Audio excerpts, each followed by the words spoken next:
Audiobooks 101. Your go-to place for audiobooks.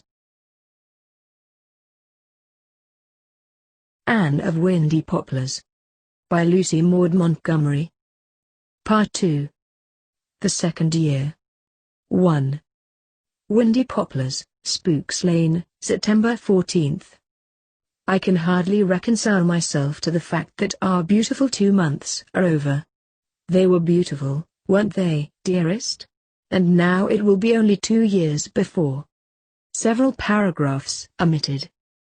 But there has been a good deal of pleasure in coming back to Windy Poplars, to my own private tower and my own special chair and my own lofty bed, and even Dusty Miller basking on the kitchen windowsill. The widows were glad to see me, and Rebecca Dew said frankly, "It's good to have you back." Little Elizabeth felt the same way. We had a rapturous meeting at the Green Gate. "I was a little afraid you might have got into tomorrow before me," said little Elizabeth. "Isn't this a lovely evening?" I said. "Where you are it's always a lovely evening, Miss Shirley," said little Elizabeth. "Talk of compliments.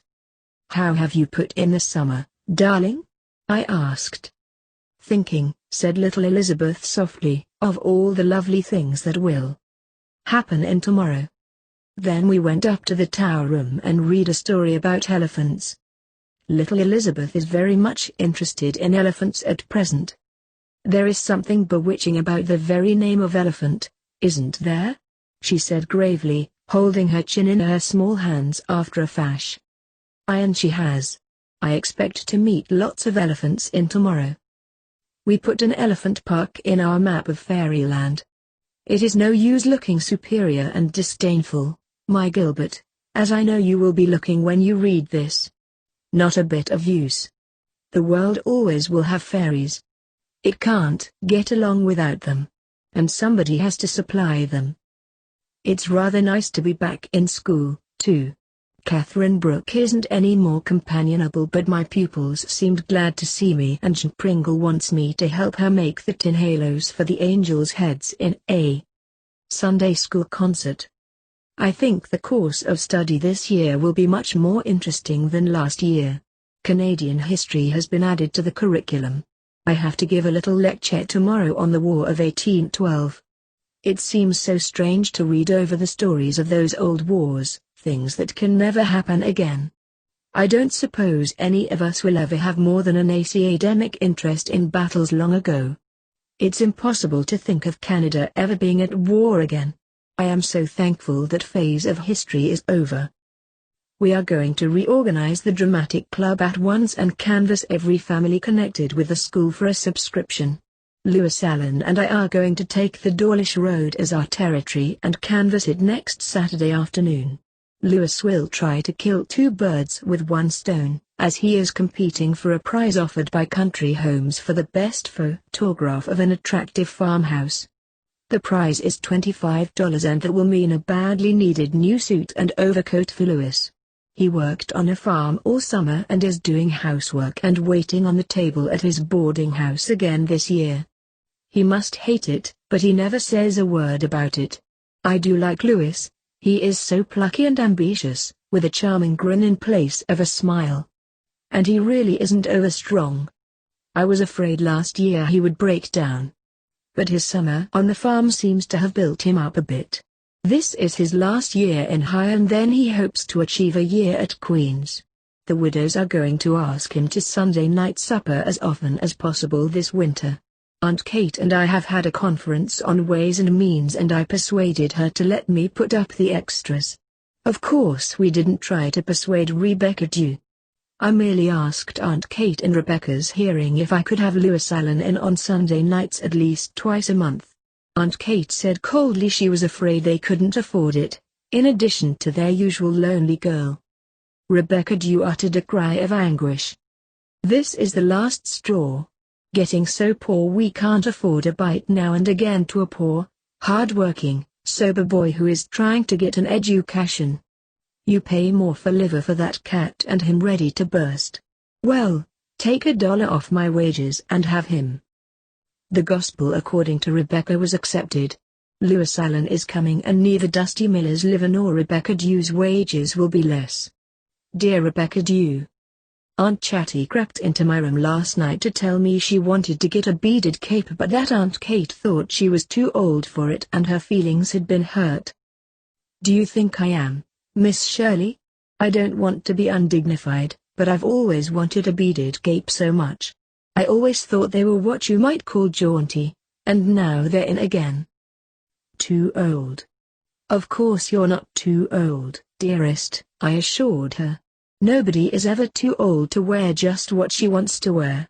You wouldn't want to wear it if you were too old. I shall get it and defy Kate, said Aunt Chatty, anything but defiantly. But I think she will, and I think I know how to reconcile Aunt Kate. I'm alone in my tower. Outside there is a still night and the silence is velvety. Not even the poplars are stirring. I have just leaned out of my window and blown a kiss in the direction of somebody not 100 miles away from Kingsport. 2. The Dawlish Road was a meandering sort of road, and the afternoon was made for wanderers, or so Anne and Lewis thought as they prowled along it, now and then pausing to enjoy a sudden sapphire glimpse of the strait through the trees or to snap a particularly lovely bit of scenery or picturesque little house in a leafy hollow. It was not, perhaps, quite so pleasant to call at the houses themselves and ask for subscriptions for the benefit of the dramatic club, but Anne and Lewis took turns doing the talking, he taking on the women while Anne manipulated the men. Take the men if you're going in that dress and hat, Rebecca Dew had advised. I've had a good bit of experience in canvassing in my day and it all went to show that the better dressed and better looking you are the more money, or promise of it, you'll get, if it's the men you have to tackle. But if it's the women, put on the oldest and ugliest things you have. Isn't a road an interesting thing, Lewis? Said Anne dreamily. Not a straight road, but one with ends and kinks around which anything of beauty and surprise may be lurking. I've always loved bends in roads. Where does this Dawlish Road go to? Asked Lewis practically, though at the same moment he was reflecting that Miss Shirley's voice always made him think of spring.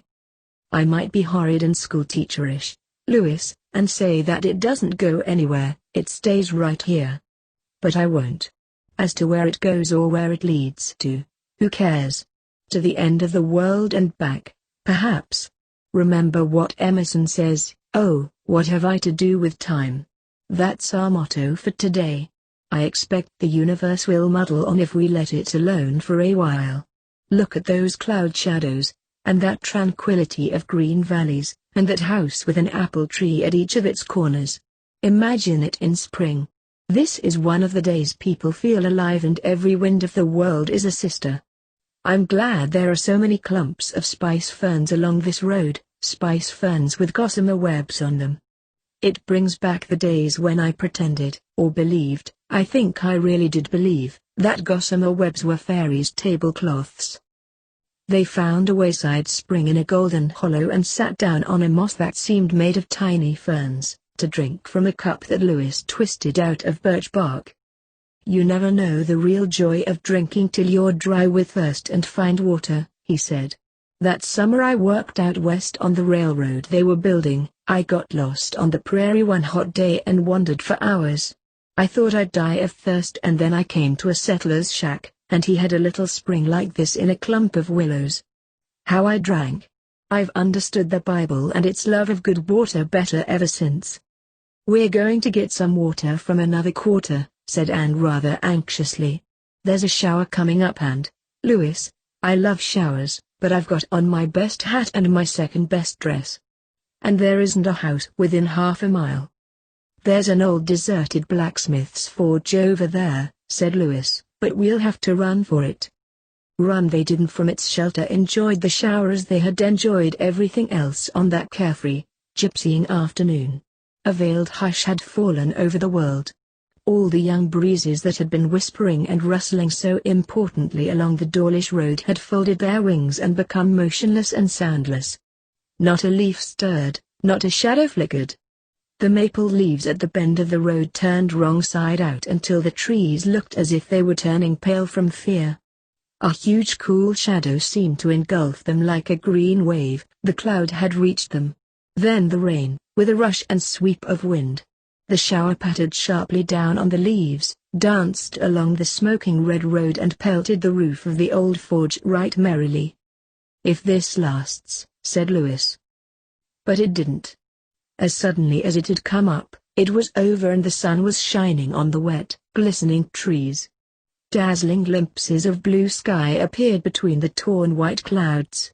Far away they could see a hill still dim with rain, but below them the cup of the valley seemed to brim over with peach-tinted mists.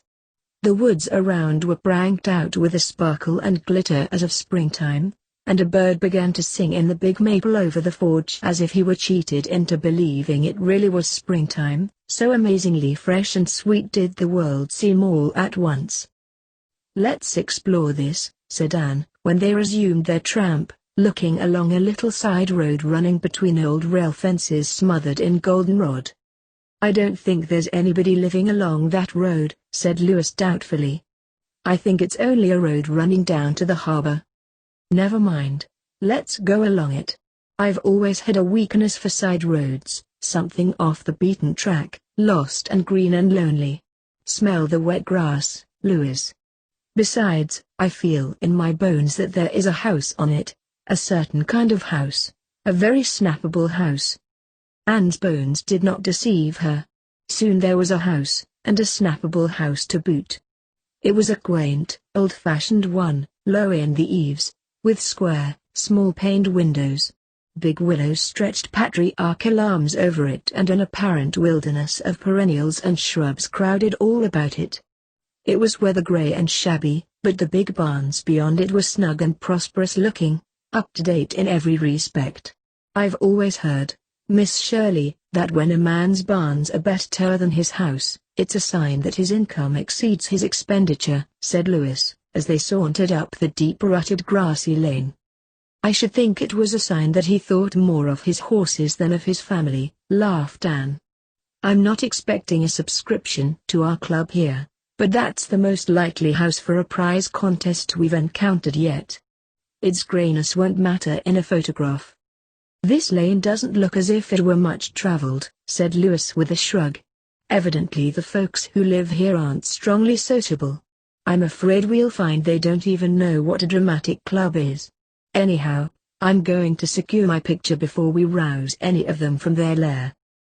The house seemed deserted, but after the picture was taken they opened a little white gate, crossed the yard and knocked on a faded blue kitchen door, the front door evidently being like that of Windy Poplars, more for show than for use, if a door literally hidden in Virginia creeper could be said to be for show. They expected at least the civility which they had hitherto met in their calls, whether backed up with generosity or not. Consequently they were decidedly taken aback when the door was jerked open and on the threshold appeared, not the smiling farmer's wife or daughter they had expected to see, but a tall, broad-shouldered man of 50, with grizzled hair and bushy eyebrows, who demanded unceremoniously, "What do you want?" "We have called, hoping to interest you in our high school dramatic club," began Anne, rather lamely. But she was spared further effort. "Never heard of it. Don't want to hear about it." "Nothing to do with it," was the uncompromising interruption, and the door was promptly shut in their faces. "I believe we've been snubbed," said Anne as they walked away. "Nice amiable gentleman, that," grinned Lewis. "I'm sorry for his wife, if he has one." "I don't think he can have, or she would civilize him a trifle," said Anne, trying to recover her shattered poise. "I wish Rebecca Dew had the handling of him. But we've got his house, at least, and I've a premonition that it's going to win the prize." "Bother. I've just got a pebble in my shoe and I'm going to sit down on my gentleman's stone dike, with or without his permission, and remove it." "Luckily it's out of sight of the house," said Lewis. Anne had just retrieved her shoelace when they heard something pushing softly through the jungle of shrubbery on their right. Then a small boy about 8 years of age came into view and stood surveying them bashfully, with a big apple turnover clasped tightly in his chubby hands. He was a pretty child, with glossy brown curls, big trustful brown eyes and delicately modeled features. There was an air of refinement about him, in spite of the fact that he was bareheaded and bare-legged, with only a faded blue cotton shirt and a pair of threadbare velvet knickerbockers between head and legs. But he looked like a small prince in disguise. Just behind him was a big black Newfoundland dog whose head was almost on a level with the lad's shoulder. Anne looked at him with a smile that always won children's hearts. "Hello, Sonny," said Louis. "Who belongs to you?" The boy came forward with an answering smile, holding out his turnover. "This is for you to eat," he said shyly. "Dad made it for me, but I'd rather give it to you. I've lots to eat." Louis, rather tactlessly, was on the point of refusing to take the little chap's snack, but Anne gave him a quick nudge. Taking the hint, he accepted it gravely and handed it to Anne, who, quite as gravely, broke it in two and gave half of it back to him. They knew they must eat it and they had painful doubts as to Dad's ability in the cooking line, but the first mouthful reassured them. Dad might not be strong on courtesy, but he could certainly make turnovers. "This is delicious," said Anne. "What is your name, dear?" "Teddy Armstrong," said the small benefactor. "But Dad always calls me little fellow. I'm all he has, you know. Dad is awful fond of me and I'm awful fond of Dad. I'm afraid you think my dad is impolite 'cause he shut that door so quick, but he doesn't mean to be. I heard you asking for something to eat." "We didn't, but it doesn't matter," thought Anne. "I was in the garden behind the hollyhocks, so I just thought I'd bring you my turnover 'cause I'm always so sorry for poor people who haven't plenty to eat. I have, always. My dad is a splendid cook. You ought to see the rice puddings he can make." "Does he put raisins in them?" asked Louis with a twinkle. "Lots and lots. There's nothing mean about my dad." "Haven't you any mother, darling?" asked Anne. "No. My mother is dead. Mrs. Merrill told me once she'd gone to heaven. But my dad says there's no such place and I guess he ought to know. My dad is an awful wise man. He's read thousands of books. I mean to be just exactly like him when I grow up, only I'll always give people things to eat when they want them. My dad isn't very fond of people, you know, but he's awful good to me." "Do you go to school?" asked Louis. "No. My dad teaches me at home. The trustees told him I'd have to go next year, though. I think I'd like to go to school and have some other boys to play with. Course I've got Carlo and Dad himself is splendid to play with when he has time. My dad is pretty busy, you know. He has to run the farm and keep the house clean, too. That's why he can't be bothered having people around, you see. When I get bigger I'll be able to help him lots and then he'll have more time to be polite to folks." "That turnover was just about right, little fellow," said Louis, swallowing the last crumb. The little fellow's eyes beamed. "I'm so glad you liked it," he said. "Would you like to have your picture taken?" said Anne, feeling that it would never do to offer this generous small soul money. "If you would, Louis will take it." "Oh, wouldn't I?" said the little fellow eagerly. "Carlo, too?" "Certainly Carlo, too." Anne posed the two prettily before a background of shrubs, the little lad standing with his arm about his big, curly playmate's neck, both dog and boy seeming equally well pleased, and Louis took the picture with his last remaining plate. "If it comes out well I'll send you one by mail," he promised. "How shall I address it?" "Teddy Armstrong, care of Mr. James Armstrong, Glen Cove Road," said the little fellow. "Oh, won't it be fun to have something coming to me myself through the post office? I tell you I'll feel awful proud. I won't say a word to Dad about it so that it'll be a splendid surprise for him." "Well, look out for your parcel in 2 or 3 weeks, said Louis, as they bade him goodbye. But Anne suddenly stooped and kissed the little sunburned face. There was something about it that tugged at her heart. He was so sweet, so gallant, so motherless. They looked back at him before a curve in the lane and saw him standing on the dike, with his dog, waving his hand to them.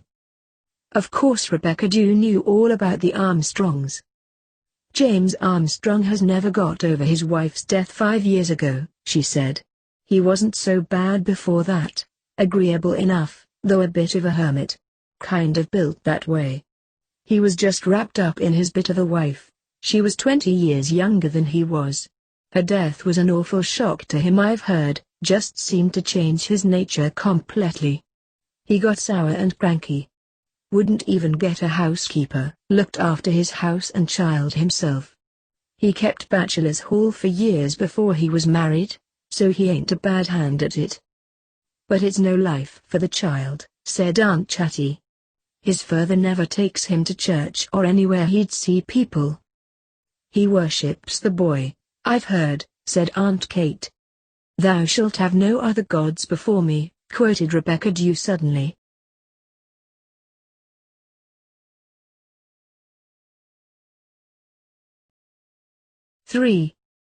It was almost 3 weeks before Louis found time to develop his pictures. He brought them up to Windy Poplars the first Sunday night he came to supper. Both the house and the little fellow came out splendidly. "The little fellow smiled up from the picture as real as life," said Rebecca Dew. "Why, he looks like you, Louis!" exclaimed Anne. "He does that," agreed Rebecca Dew, squinting at it judicially. "The minute I saw it, his face reminded me of somebody, but I couldn't think who." "Why, the eyes, the forehead, the whole expression, are yours, Louis," said Anne. "It's hard to believe I was ever such a good-looking little chap," shrugged Louis. "I've got a picture of myself somewhere, taken when I was 8. I must hunt it out and compare it. You'd love to see it, Miss Shirley. I'm the most sober-eyed kid, with long curls and a lace collar, looking stiff as a ramrod. I suppose I had my head clamped in one of those 3-clawed contraptions they used to use. If this picture really resembles me, it must be only a coincidence. The little fellow can't be any relation of mine. I haven't a relative on the island, now." "Where were you born?" asked Aunt Kate. "NB father and mother died when I was 10 and I came over here to live with a cousin of mother's. I called her Aunt Idaho. She died too, 3 years ago." "Jim Armstrong came from New Brunswick," said Rebecca Dew. "He ain't a real islander, wouldn't be such a crank if he was. We have our peculiarities but we're civilized." "I'm not sure that I want to discover a relation in the amiable Mr. Armstrong," grinned Louis, attacking Aunt Chatty's cinnamon toast. "However, I think when I get the photograph finished and mounted I'll take it out to Glen Cove Road myself and investigate a little. He may be a distant cousin or something. I really know nothing about my mother's people, if she had any living. I've always been under the impression that she hadn't. Further hadn't, I know." "If you take the picture out in person, won't the little fellow be a bit disappointed over losing his thrill of getting something through the post office?" said Anne. "I'll make it up to him. I'll send him something else by mail." The next Saturday afternoon Louis came driving along Spooks Lane in an antiquated buggy behind a still more antiquated mare. "I'm going out to Glen Cove to take little Teddy Armstrong his picture, Miss Shirley. If my dashing turnout doesn't give you heart failure I'd like to have you come, too. I don't think any of the wheels will fall off." "Where on earth did you pick up that relic, Louis?" demanded Rebecca Dew. "Don't poke fun at my gallant steed, Miss Dew. Have some respect for age. Mr. Bender lent me both mare and buggy on condition I'd do an errand for him along the Dawlish Road. I hadn't time to walk out to Glen Cove today and back." "Time?" said Rebecca Dew. "I could walk there and back myself faster than that animal." "And carry a bag of potatoes back for Mr. Bender?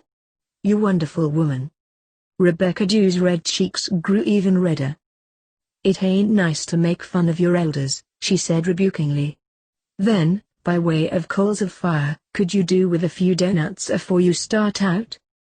The white mare, however, developed surprising powers of locomotion when they were once more out in the open.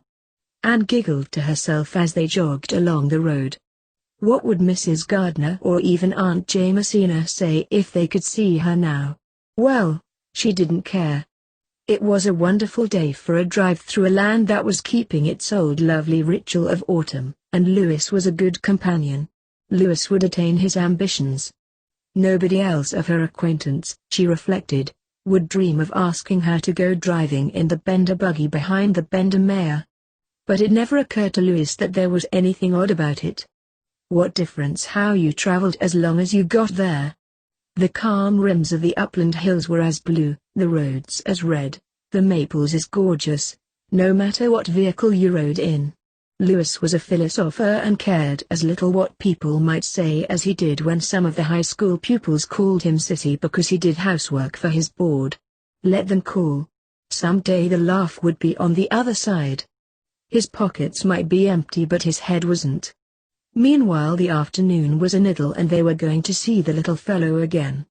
They told Mr. Bender's brother-in-law about their errand when he put the bag of potatoes in the back of the buggy. "Do you mean to say you've got a photo of little Teddy Armstrong?" exclaimed Mr. Merrill. "That I haven't a good one." Louis unwrapped it and held it proudly out. "I don't believe a professional photographer could have taken a better." Mr. Merrill slapped his leg resoundingly. "Well, if that don't beat all. Why, little Teddy Armstrong is dead." "Dead!" exclaimed Anne in horror. "Oh, Mr. Merrill, no, don't tell me, the dear little boy." "Sorry, miss, but it's a fact. And his father is just about wild and all there. Worse that he hasn't got any kind of a picture of him at all. And now you've got a good one. Well, well. It seems impossible," said Anne, her eyes full of tears. She was seeing the slender little figure waving his farewell from the dike. "Sorry to say it's only too true. He died nearly 3 weeks ago. Pneumonia. Suffered awful but he was just as brave and patient as anyone could be, they say. I dunno what'll become of Jim Armstrong now. They say he's like a crazy man, just moping and muttering to himself all the time. If I only had a picture of my little fellow, he keeps saying." "I'm sorry for that man," said Mrs. Merrill suddenly. She had not hitherto spoken, standing by her husband, a gaunt, square-built grey woman in wind-whipped calico and check apron. "He's well-to-do and I've always felt he looked down on us because we were poor. But we have our boy, and it don't never matter how poor you are as long as you've got something to love." Anne looked at Mrs. Merrill with a new respect. Mrs. Merrill was not beautiful, but as her sunken grey eyes met Anne's, something of spirit kinship was acknowledged between them. Anne had never seen Mrs. Merrill before and never saw her again, but she always remembered her as a woman who had attained to the ultimate secret of life. You were never poor as long as you had something to love. The golden day was spoiled for Anne. Somehow, the little fellow had won her heart in their brief meeting. She and Louis drove in silence down the Glencove road and up the grassy lane. Carlo was lying on the stone before the blue door. He got up and came down over to them, as they descended from the buggy, licking Anne's hand and looking up at her with big wistful eyes as if asking for news of his little playmate. The door was open and in the dim room beyond they saw a man with his head bowed on the table. At Anne's knock he started up and came to the door. She was shocked at the change in him. He was hollow-cheeked, haggard and unshaven, and his deep-set eyes flashed with a fitful fire. She expected a repulse at first, but he seemed to recognize her, for he said listlessly, "So you're back? The little fellow said you talked to him and kissed him. He liked you. I was sorry I'd been so churlish to you. What is it you want?" "We want to show you something," said Anne gently. "Will you come in and sit down?" he said drearily. Without a word Louis took the little fellow's picture from its wrap. Pings and held it out to him. He snatched it up, gave it one amazed, hungry look, then dropped on his chair and burst into tears and sobs. Anne had never seen a man weep so before. She and Louis stood in mute sympathy until he had regained his self-control. "Oh, you don't know what this means to me," he said brokenly at last. I hadn't any picture of him. And I'm not like other folks, I can't recall a face. I can't see faces as most folks can in their mind. It's been awful since the little fellow died. I couldn't even remember what he looked like. And now you've brought me this, after I was so rude to you. Sit down, sit down. I wish I could express my thanks in some way. I guess you've saved my reason, maybe my life. Oh, miss, isn't it like him? You'd think he was going to speak. My dear little fellow. How am I going to live without him? I've nothing to live for now. First his mother, now him. He was a dear little lad, said Anne tenderly. That he was. Little Teddy, Theodore, his mother named him, her gift of God she said he was. And he was so patient and never complained. Once he smiled up in my face and said, Dad, I think you've been mistaken in one thing, just one. I guess there is a heaven, isn't there? Isn't there, Dad? I said to him, yes, there was.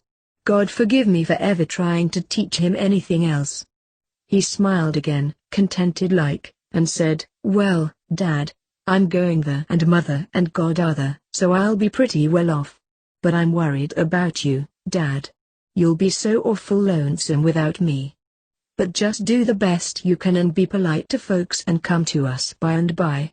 He made me promise I'd try, but when he was gone I couldn't stand the blankness of it. I'd have gone mad if you hadn't brought me this. It won't be so hard now.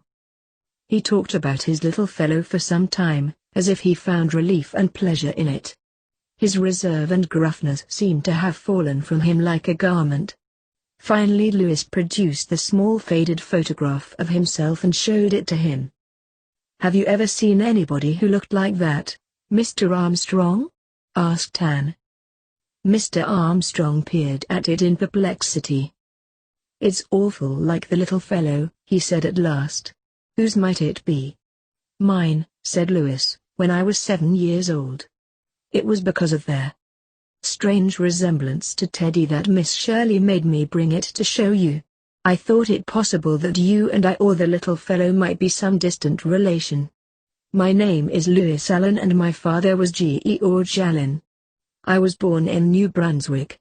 James Armstrong shook his head. Then he said, what was your mother's name? Mary Gardner. James Armstrong looked at him for a moment in silence. She was my half-sister, he said at last. I hardly knew her, never saw her but once. I was brought up in an uncle's family after my father's death. My mother married again and moved away. She came to see me once and brought her little daughter. She died soon after and I never saw my half-sister again. When I came over to the island to live, I lost all trace of her. You are my nephew and the little fellow's cousin. This was surprising news to a lad who had fancied himself alone in the world. Louis and Anne spent the whole evening with Mr. Armstrong and found him to be a well-read and intelligent man. Somehow, they both took a liking to him. His former inhospitable reception was quite forgotten and they saw only the real worth of the character and temperament below the unpromising shell that had hitherto concealed them. Of course the little fellow couldn't have loved his father so much if it hadn't been so, said Anne, as she and Louis drove back to windy Poplars through the sunset. When Louis Allen went the next weekend to see his uncle, the latter said to him, Lad, come and live with me. You are my nephew and I can do well for you, what I'd have done for my little fellow if he'd lived. You're alone in the world and so am I. I need you. I'll grow hard and bitter again if I live here alone. I want you to help me keep my promise to the little fellow. His place is empty. Come you and fill it. Thank you, Uncle, I'll try, said Louis, holding out his hand. And bring that teacher of yours here once in a while. I like that girl. The little fellow liked her. Dad, he said to me, I didn't think I'd ever like anybody but you to kiss me, but I liked it when she did. There was something in her eyes, Dad. 4. The old porch thermometer says it's 0 and the new side door one says it's 10 above, remarked Anne, one frosty December night. So I don't know whether to take my muff or not. Better go by the old thermometer, said Rebecca Dew cautiously. It's probably more used to our climate. Where are you going this cold night, anyway? I'm going round to Temple Street to ask Catherine Brooke to spend the Christmas holidays with me at Green Gables. You'll spoil your holidays, then, said Rebecca Dew solemnly. She'd go about snubbing the angels, that is, if she ever condescended to enter heaven. And the worst of it is, she's proud of her bad manners, thinks it shows her strength of mind no doubt. My brain agrees with every word you say but my heart simply won't, said Anne. I feel, in spite of everything, that Catherine Brooke is only a shy, unhappy girl under her disagreeable rind. I can never make any headway with her in Summerside, but if I can get her to Green Gables I believe it will thaw her out. You won't get her. She won't go, predicted Rebecca Dew. Probably she'll take it as an insult to be asked. Think you're offering her charity. We asked her here once to Christmas dinner, the year afore you came, you remember, Mrs. McCummer, the year we had 2 turkeys give us and didn't know how we was to get 'em at, and all she said was, no, thank you. If there's anything I hate, it's the word Christmas. But that is so dreadful, hating Christmas. Something has to be done, Rebecca Dew. I'm going to ask her and I've a queer feeling in my thumbs that tells me she will come. Somehow, said Rebecca Dew reluctantly, when you say a thing is going to happen, a body believes it will. You haven't got a second sight, have you? Captain McCummer's mother had it. You set to give me the creeps. I don't think I have anything that need give you creeps. It's only just, I've had a feeling for some time that Catherine Brooke is almost crazy with loneliness under her bitter outside and that my invitation will come pat to the psychological moment, Rebecca Dew. I am not a B.A., said Rebecca with awful humility, and I do not deny your right to use words I cannot always understand. Neither do I deny that you can wind people round your little finger. Look how you manage the Pringles. But I do say I pity you if you take that iceberg and nutmeg grater combined home with you for Christmas. Anne was by no means as confident as she pretended to be during her walk to Temple Street. Catherine Brooke had really been unbearable of late. Again and again Anne, rebuffed, had said, as grimly as Poe's raven, never more. Only yesterday Catherine had been positively insulting at a staff meeting. But in an unguarded moment Anne had seen something looking out of the older girl's eyes, a passionate, half-frantic something like a caged creature mad with discontent. Anne spent the first half of the night trying to decide whether to invite Catherine Brooke to Green Gables or not. Finally she fell asleep with her mind irrevocably made up. Catherine's landlady showed Anne into the parlor and shrugged a fat shoulder when she asked for Miss Brooke. I'll tell her you're here but I'd know if she'll come down. She's sulking. I told her at dinner tonight that Mrs. Rawlins says it's scandalous the way she dresses, for a teacher in Summerside High, and she took it high and mighty as usual. I don't think you should have told Miss Brooke that, said Anne reproachfully. But I thought she ought to know, said Mrs. Dennis somewhat waspishly.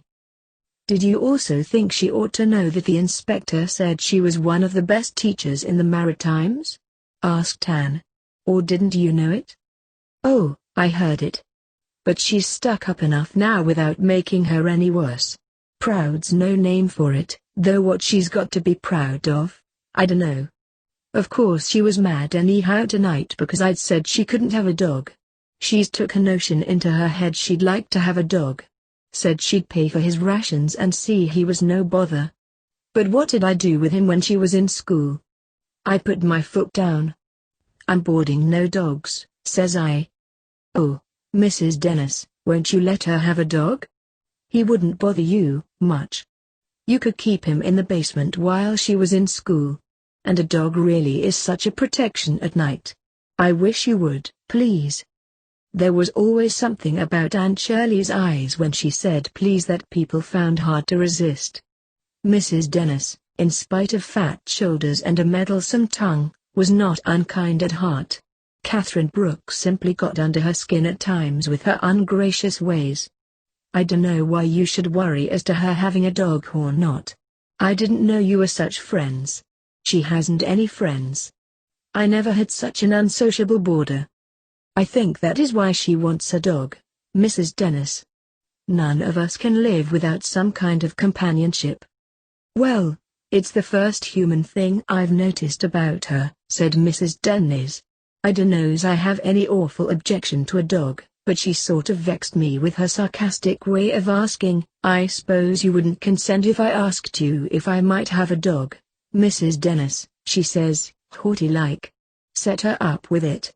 You are supposing right, says I, as haughty as herself. I don't like eating my words any more than most people, but you can tell how she can have a dog if she'll guarantee he won't misbehave in the parlor. Anne did not think the parlor could be much worse if the dog did misbehave. She eyed the dingy lace curtains and the hideous purple roses on the carpet with a shiver. I'm sorry for anyone who has to spend Christmas in a boarding house like this, she thought. I don't wonder Catherine hates the word. I'd like to give this place a good airing, it smells of 1,000 meals. Why does Catherine go on boarding here when she has a good salary? She says you can come up, was the message Mrs. Dennis brought back, rather dubiously, for Miss Brooke had run true to form. The narrow, steep stair was repellent. It didn't want you. Nobody would go up who didn't have to. The linoleum in the hall was worn to shreds. The little back hall bedroom where Anne presently found herself was even more cheerless than the parlor. It was lighted by one glaring unshaded gas jet. There was an iron bed with a valley in the middle of it and a narrow, sparsely draped window looking out on a backyard garden where a large crop of tin cans flourished. But beyond it was a marvelous sky and a row of Lombardies standing out against long, purple, distant hills. Oh, Miss Brooke, look at that sunset, said Anne rapturously from the squeaky, cushionless rocker to which Catherine had ungraciously pointed her. I've seen a good many sunsets, said the latter coldly, without moffing. Condescending to me with your sunsets. She thought bitterly. You haven't seen this one. No two sunsets are alike. Just sit down here and let it sink into our souls, said Anne. Thought Anne, do you ever say anything pleasant? Don't be ridiculous, please. The most insulting words in the world. With an added edge of insult in Catherine's contemptuous tones. Anne turned from her sunset and looked at Catherine, much more than half inclined to get up and walk out. But Catherine's eyes looked a trifle strange. Had she been crying? Surely not. You couldn't imagine Catherine Brooke crying. You don't make me feel very welcome, Anne said slowly. I can't pretend things. I haven't your notable gift for doing the Queen act, saying exactly the right thing to everyone. You're not welcome. What sort of room is this to welcome anyone to? Catherine made a scornful gesture at the faded walls, the shabby bed chairs and the wobbly dressing table with its petticoat of limp muslin. It isn't a nice room, but why do you stay here if you don't like it? Oh, why? You wouldn't understand. It doesn't matter. I don't care what anybody thinks. What brought you here tonight? I don't suppose you came just to soak in the sunset. I came to ask if you would spend the Christmas holidays with me at Green Gables. Now, thought Anne, for another broadside of sarcasm. I do wish she'd sit down at least. She just stands there as if waiting for me to go. But there was silence for a moment. Then Catherine said slowly. Why do you ask me? It isn't because you like me, even you couldn't pretend that. It's because I can't bear to think of any human being spending Christmas in a place like this, said Anne candidly. The sarcasm came then. Oh, I see. A seasonable outburst of charity. I'm hardly a candidate for that yet, Miss Shirley. Anne got up. She was out of patience with this strange, aloof creature. She walked across the room and looked Catherine squarely in the eye. Catherine Brooke, whether you know it or not, what you want is a good spanking. They gazed at each other for a moment. It must have relieved you to say that, said Catherine. But somehow the insulting tone had gone out of her voice. There was even a faint twitch at the corner of her mouth. It has, said Anne. I've been wanting to tell you just that for some time. I didn't ask you to Green Gables out of charity, you know that perfectly well. I told you my true reason. Nobody ought to spend Christ Mass here, the very idea is indecent. You asked me to Green Gables just because you are sorry for me. I am sorry for you. Because you've shut out life, and now life is shutting you out. Stop it, Catherine. Open your doors to life, and life will come in. The Anne Shirley version of the old bromide, if you bring a smiling visage to the glass you meet a smile, said Catherine with a shrug. Like all bromides, that's absolutely true. Now, are you coming to Green Gables or are you not? What would you say if I accepted, to yourself, not to me? I'd say you were showing the first faint glimmer of common sense I'd ever detected in you, retorted Anne. Catherine laughed, surprisingly. She walked across to the window, scowled at the fiery streak which was all that was left of the scorned sunset and then turned. Very well, I'll go. Now you can go through the motions of telling me you're delighted and that we'll have a jolly time. I am delighted. But I don't know if you'll have a jolly time or not. That will depend a good deal on yourself, Miss Brooke. Oh, I'll behave myself decently. You'll be surprised. You won't find me a very exhilarating guest, I suppose, but I promise you I won't eat with my knife or insult people when they tell me it's a fine day. I tell you frankly that the only reason I'm going is because even I can't stick the thought of spending the holidays here alone. Mrs. Dennis is going to spend Christmas week with her daughter in Charlottetown. It's a bore to think of getting my own meals. I'm a rotten cook. So much for the triumph of matter over mind. But will you give me your word of honor that you won't wish me a Merry Christmas? I just don't want to be merry at Christmas. I won't. But I can't answer for the twins. I'm not going to ask you to sit down here, you'd freeze. But I see that there's a very fine moon in place of your sunset and I'll walk home with you and help you to admire it if you like.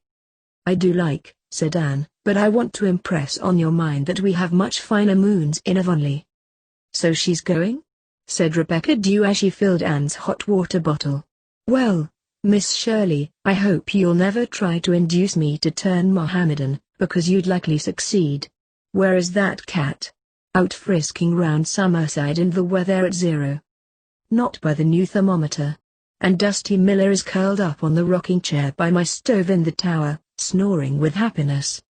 Ah well, said Rebecca Dew with a little shiver as she shut the kitchen door, I wish everyone in the world was as warm and sheltered as we are tonight. 5. Anne did not know that a wistful little Elizabeth was watching out of one of the mansard windows of the Evergreens as she drove away from Windy Poplars, an Elizabeth with tears in her eyes who felt as if everything that made life worth living had gone out of her life for the time being and that she was the very Lizziest of Lizzies. But when the livery sleigh vanished from her sight around the corner of Spooks Lane, Elizabeth went and knelt down by her bed. Dear God, she whispered, I know it isn't any use to ask you for a Merry Christmas for me because grandmother and the woman couldn't be merry, but please let my dear Miss Shirley have a Merry Christmas and bring her back safe to me when it's over. Now, said Elizabeth, getting up from her knees, I've done all that I can. Anne was already tasting Christmas happiness. She fairly sparkled as the train left the station. The ugly streets slipped past her. She was going home to Green Gables. Out in the open country the world was all golden white and pale violet, woven here and there with the dark magic of spruces and the leafless delicacy of birches. The low sun behind the bare woods seemed rushing through the trees like a splendid god, as the train sped on. Catherine was silent but did not seem ungracious. Don't expect me to talk, she had warned Anne curtly. I won't. I hope you don't think I'm one of those terrible people who make you feel that you have to talk to them all the time. We'll just talk when we feel like it. I admit I'm likely to feel like it a good part of the time, but you're under no obligation to take any notice of what I'm saying. Davy met them at Bright River with a big two-seated sleigh full of furry robes, and a bear hug for Anne. The two girls snuggled down in the back seat. The drive from the station to Green Gables had always been a very pleasant part of Anne's weekends home. She always recalled her first drive home from Bright River with Matthew. It had been in spring and this was December, but everything along the road kept saying to her, "Do you remember?" The snow crisped under the runners, the music of the bells tinkled through the ranks of tall pointed firs, snow-laden. The white way of delight had little festoons of stars tangled in the trees.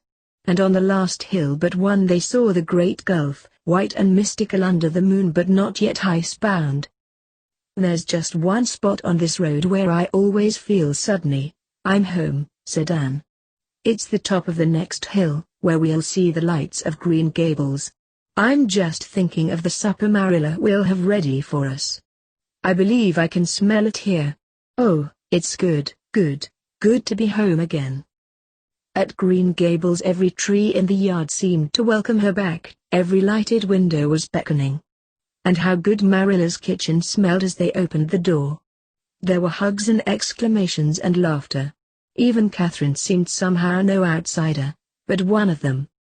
Mrs. Rachel Lynde had set her cherished parlor lamp on the supper table and lighted it.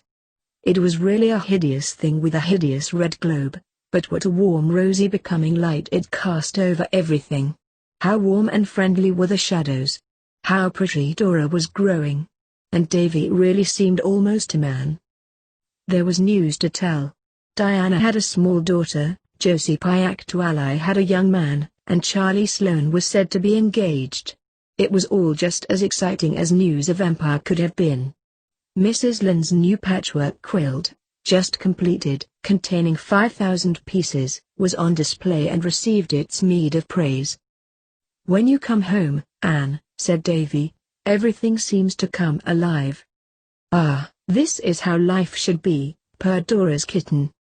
"I've always found it hard to resist the lure of a moonlight night," said Anne after supper. "How about a snowshoe tramp, Miss Brooke? I think that I've heard that you snowshoe." "Yes, it's the only thing I can do, but I haven't done it for 6 years," said Catherine with a shrug. Anne rooted out her snowshoes from the garret and Davy shot over to Orchard Slope to borrow an old pair of Diana's for Catherine. They went through Lover's Lane, full of lovely tree shadows, and across fields where little fir trees fringed the fences and through woods which were full of secrets they seemed always on the point of whispering to you but never did, and through open glades that were like pools of silver. They did not talk or want to talk. It was as if they were afraid to talk for fear of spoiling something beautiful. But Anne had never felt so near Catherine Brooke before. By some magic of its own the winter night had brought them together, almost together but not quite. When they came out to the main road and a sleigh flashed by, bells ringing, laughter tinkling, both girls gave an involuntary sigh. It seemed to both that they were leaving behind a world that had nothing in common with the one to which they were returning. A world where time was not, which was young with immortal youth, where souls communed with each other in some medium that needed nothing so crude as words. "It's been wonderful," said Catherine so obviously to herself that Anne made no response. They went down the road and up the long Green Gables lane but just before they reached the yard gate, they both paused as by a common impulse and stood in silence, leaning against the old mossy fence and looked at the brooding, motherly old house seen dimly through its veil of trees. How beautiful Green Gables was on a winter night. Below it the lake of shining waters was locked in ice, patterned around its edges with dreary shadows. Silence was everywhere, save for the staccato clip of a horse trotting over the bridge. Anne smiled to recall how often she had heard that sound as she lay in her gable room and pretended to herself that it was the gallop of fairy horses passing in the night. Suddenly another sound broke the stillness. "Catherine, why, you're not crying." Somehow, it seemed impossible to think of Catherine crying. But she was. And her tears suddenly humanized her. Anne no longer felt afraid of her. "Catherine, Dear Catherine, what is the matter? Can I help? Oh, you can't understand, gasped Catherine. Things have always been made easy for you. You seem to live in a little enchanted circle of beauty and romance. I wonder what delightful discovery I'll make today. That seems to be your attitude to life, Anne. As for me, I've forgotten how to live. No, I never knew how. I'm like a creature caught in a trap. I can never get out, and it seems to me that somebody is always poking sticks at me through the bars. And you have more happiness than you know what to do with, friends everywhere, a lover. Not that I want a lover, I hate men, but if I died tonight, not one living soul would miss me. How would you like to be absolutely friendless in the world? Catherine's voice broke in another sob. Catherine, you say you like frankness. I'm going to be frank. If you are as friendless as you say, it is your own fault. I've wanted to be friends with you. But you've been all prickles and stings. Oh, I know. How I hated you when you came first. Flaunting your circlet of pearls. Catherine, I didn't flaunt it. Oh, I suppose not. That's just my natural hatefulness. But it seemed to flaunt itself. Not that I envied you your beau. I've never wanted to be married. I saw enough of that with father and mother, but I hated your being over me when you were younger than I. I was glad when the Pringles made trouble for you. You seemed to have everything I hadn't: charm, friendship, youth. I never had anything but starved youth. You know nothing about it. You don't know. You haven't the least idea what it is like not to be wanted by anyone. Oh, haven't I? Cried Anne. In a few poignant sentences she sketched her childhood before coming to Green Gables. I wish I'd known that, said Catherine. It would have made a difference. To me you seemed one of the favorites of fortune. I've been eating my heart out with envy of you. You got the position I wanted. Oh, I know you're better qualified than I am, but there it was. You're pretty, at least you make people believe you're pretty. My earliest recollection is of someone saying, "What an ugly child." You come into the room delightfully. Oh, I remember how you came into school that first morning. But I think the real reason I've hated you so is that you always seem to have some secret delight, as if every day of life was an adventure. In spite of my hatred, there were times when I acknowledged to myself that you might just have come from some far-off star. Really, Catherine, you take my breath with all these compliments. But you don't hate me any longer, do you? We can be friends now. I don't know, I've never had a friend of any kind, much less one of anything like my own age. I don't belong anywhere, never have belonged. I don't think I know how to be a friend. No, I don't hate you any longer. I don't know how I feel about you. Oh, I suppose it's your noted charm beginning to work on me. I only know that I feel I'd like to tell you what my life has been like. I could never have told you if you hadn't told me about your life before you came to Green Gables. I want you to understand what has made me as I am. I don't know why I should want you to understand, but I do. Tell me, Catherine dear. I do want to understand you. You do know what it is like not to be wanted, I admit, but not what it is like to know that your father and mother don't want you. Mine didn't. They hated me from the moment I was born, and before, and they hated each other. Yes, they did. They quarreled continually, just mean, nagging, petty quarrels. My childhood was a nightmare. They died when I was 7 and I went to live with Uncle Henry's family. They didn't want me either. They all looked down on me because I was living on their charity. I remember all the snubs I got, every one. I can't remember a single kind word. I had to wear my cousin's cast-off clothes. I remember one hat in particular. It made me look like a mushroom. And they made fun of me whenever I put it on. One day I tore it off and threw it on the fire. I had to wear the most awful old tam to church all the rest of the winter. I never even had a dog, and I wanted one so.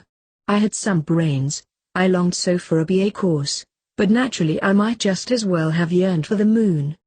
However, Uncle Henry agreed to put me through Queen's if I would pay him back when I got to school. He paid my board in a miserable third-rate boarding house where I had a room over the kitchen that was ice-cold in winter and boiling hot in summer, and full of stale cooking smells in all seasons. And the clothes I had to wear to Queen's. But I got my license and I got the second room in Summerside High, the only bit of luck I've ever had. Even since then I've been pinching and scrimping to pay Uncle Henry, not only what he spent putting me through Queen's, but what my board through all the years I lived there cost him. I was determined I would not owe him 1 cent. That is why I've boarded with Mrs. Dennett and dressed shabbily. And I've just finished paying him. For the first time in my life I feel free. But meanwhile I've developed the wrong way. I know I'm unsocial. I know I can never think of the right thing to say. I know it's my own fault that I'm always neglected and overlooked at social functions. I know I've made being disagreeable into a fine art. I know I'm sarcastic. I know I'm regarded as a tyrant by my pupils. I know they hate me. Do you think it doesn't hurt me to know it? They always look afraid of me. I hate people who look as if they were afraid of me. Oh, Anne, hate's got to be a disease with me. I do want to be like other people, and I never can now. That is what makes me so bitter. Oh, but you can. Anne put her arm about Catherine. You can put hate out of your mind, cure yourself of it. Life is only beginning for you now, since at last you're quite free and independent. And you never know what may be around the next bend in the road. I've heard you say that before. I've laughed at your bend in the road. But the trouble is there aren't any bends in my road. I can see it stretching straight out before me to the skyline, endless monotony. Oh, does life ever frighten you, Anne, with its blankness, its swarms of cold, uninteresting people? No, of course it doesn't. You don't have to go on teaching all the rest of your life. And you seem to find everybody interesting, even that little round red being you call Rebecca Dew. The truth is, I hate teaching, and there's nothing else I can do. A school teacher is simply a slave of time. Oh, I know you like it. I don't see how you can. Anne, I want to travel. It's the one thing I've always longed for. I remember the one and only picture that hung on the wall of my attic room at Uncle Henry's, a faded old print that had been discarded from the authorrooms with scorn. It was a picture of palms around a spring in the desert, with a string of camels marching away in the distance. It literally fascinated me. I've always wanted to go and find it. I want to see the Southern Cross and the Taj Mahal and the Pillars of Karnak. I want to know, not just believe, that the world is round. And I can never do it on a teacher's salary. I'll just have to go on forever, prating of King Henry VIII's wives and the inexhaustible resources of the Dominion. Anne laughed. It was safe to laugh now, for the bitterness had gone out of Catherine's voice. It sounded merely rueful and impatient. Anyhow, we're going to be friends, and we're going to have a jolly 10 days here to begin our friendship. I've always wanted to be friends with you, Catherine, spelled with a K. I've always felt that underneath all your prickles was something that would make you worthwhile as a friend. So that is what you've really thought of me? I've often wondered. Well, the leopard will have a go at changing its spots if it's at all possible. Perhaps it is. I can believe almost anything at this Green Gables of yours. It's the first place I've ever been in that felt like a home. I should like to be more like other people, if it isn't too late. I'll even practice a sunny smile for that Gilbert of yours when he arrives tomorrow night. Of course I've forgotten how to talk to young men, if I ever knew. He'll just think me an old maid gooseberry. I wonder if, when I go to bed tonight, I'll feel furious with myself for pulling off my mask and letting you see into my shivering soul like this. No, you won't. You'll think, I'm glad she's found out I'm human. We're going to snuggle down among the warm fluffy blankets, probably with 2 hot water bottles, for likely Marilla and Mrs. Lynde will each put one in for us for fear the other has forgotten it. And you'll feel deliciously sleepy after this walk in the frosty moonshine, and first thing you'll know, it will be morning and you'll feel as if you were the first person to discover that the sky is blue. And you'll grow learned in lore of plum puddings because you're going to help me make one for Tuesday day, a great big plummy one." Anne was amazed at Catherine's good looks when they went in. Her complexion was radiant after her long walk in the keen air, and color made all the difference in the world to her. Why, Catherine would be handsome if she wore the right kind of hats and dresses, reflected Anne, trying to imagine Catherine with a certain dark, richly red velvet hat she had seen in a Summerside shop, on her black hair and pulled over her amber eyes. "I've simply got to see what can be done about it." 6. Saturday and Monday were full of gay doings at Green Gables. The plum pudding was concocted and the Christmas tree brought home. Catherine and Anne and Davy and Dora went to the woods for it, a beautiful little fir to whose cutting down Anne was only reconciled by the fact that it was in a little clearing of Mr. Harrison's which was going to be stumped and ploughed in the spring anyhow. They wandered about, gathering creeping spruce and ground pine for wreaths, even some ferns that kept green in a certain deep hollow of the woods all winter, until day smiled back at night over white-bosomed hills and they came back to Green Gables in triumph, to meet a tall young man with hazel eyes and the beginnings of a moustache which made him look so much older and maturer that Anne had one awful moment of wondering if it were really Gilbert or a stranger. Catherine, with a little smile that tried to be sarcastic but couldn't quite succeed, left them in the parlor and played games with the twins in the kitchen all the evening. To her amazement she found she was enjoying it. And what fun it was to go down cellar with Davy and find that there were really such things as sweet apples still left in the world. Catherine had never been in a country cellar before and had no idea what a delightful, spooky, shadowy place it could be by candlelight. Life already seemed warmer. For the first time it came home to Catherine that life might be beautiful, even for her. Davy made enough noise to wake the 7 sleepers, at an unearthly hour Christmas morning, ringing an old cowbell up and down the stairs. Marilla was horrified at his doing such a thing when there was a guest in the house, but Catherine came down laughing. Somehow, an odd camaraderie had sprung up between her and Davy. She told Anne candidly that she had no use for the impeccable Dora but that Davy was somehow tarred with her own brush. They opened the parlor and distributed the gifts before breakfast because the twins, even Dora, couldn't have eaten anything if they hadn't. Catherine, who had not expected anything except, perhaps, a duty gift from Anne, found herself getting presents from everyone. A gay, crocheted afghan from Mrs. Lynde, a sachet of orris root from Dora, a paper knife from Davy, a basketful of tiny jars of jam and jelly from Marilla, even a little bronze Chessy cat for a paperweight from Gilbert. And, tied under the tree, curled up on a bit of warm and woolly blanket, a dear little brown-eyed puppy, with alert, silken ears and an ingratiating tail. A card tied to his neck bore the legend, "From Anne, who dares, after all, to wish you a Merry Christmas." Catherine gathered his wriggling little body up in her arms and spoke shakily. "Anne, he's a darling. But Mrs. Dennis won't let me keep him. I asked her if I might get a dog and she refused. I've arranged it all with Mrs. Dennis. You'll find she won't object. And, anyway, Catherine, you're not going to be there long. You must find a decent place to live, now that you've paid off what you thought were your obligations. Look at the lovely box of stationery Diana sent me. Isn't it fascinating to look at the blank pages and wonder what will be written on them?" Mrs. Lynde was thankful it was a white Christmas. There would be no fat graveyards when Christmas was white, but to Catherine it seemed a purple and crimson and golden Christmas. And the week that followed was just as beautiful. Catherine had often wondered bitterly just what it would be like to be happy, and now she found out. She bloomed out in the most astonishing way. Anne found herself enjoying their companionship. "To think I was afraid she would spoil my Christmas holiday," she reflected in amazement.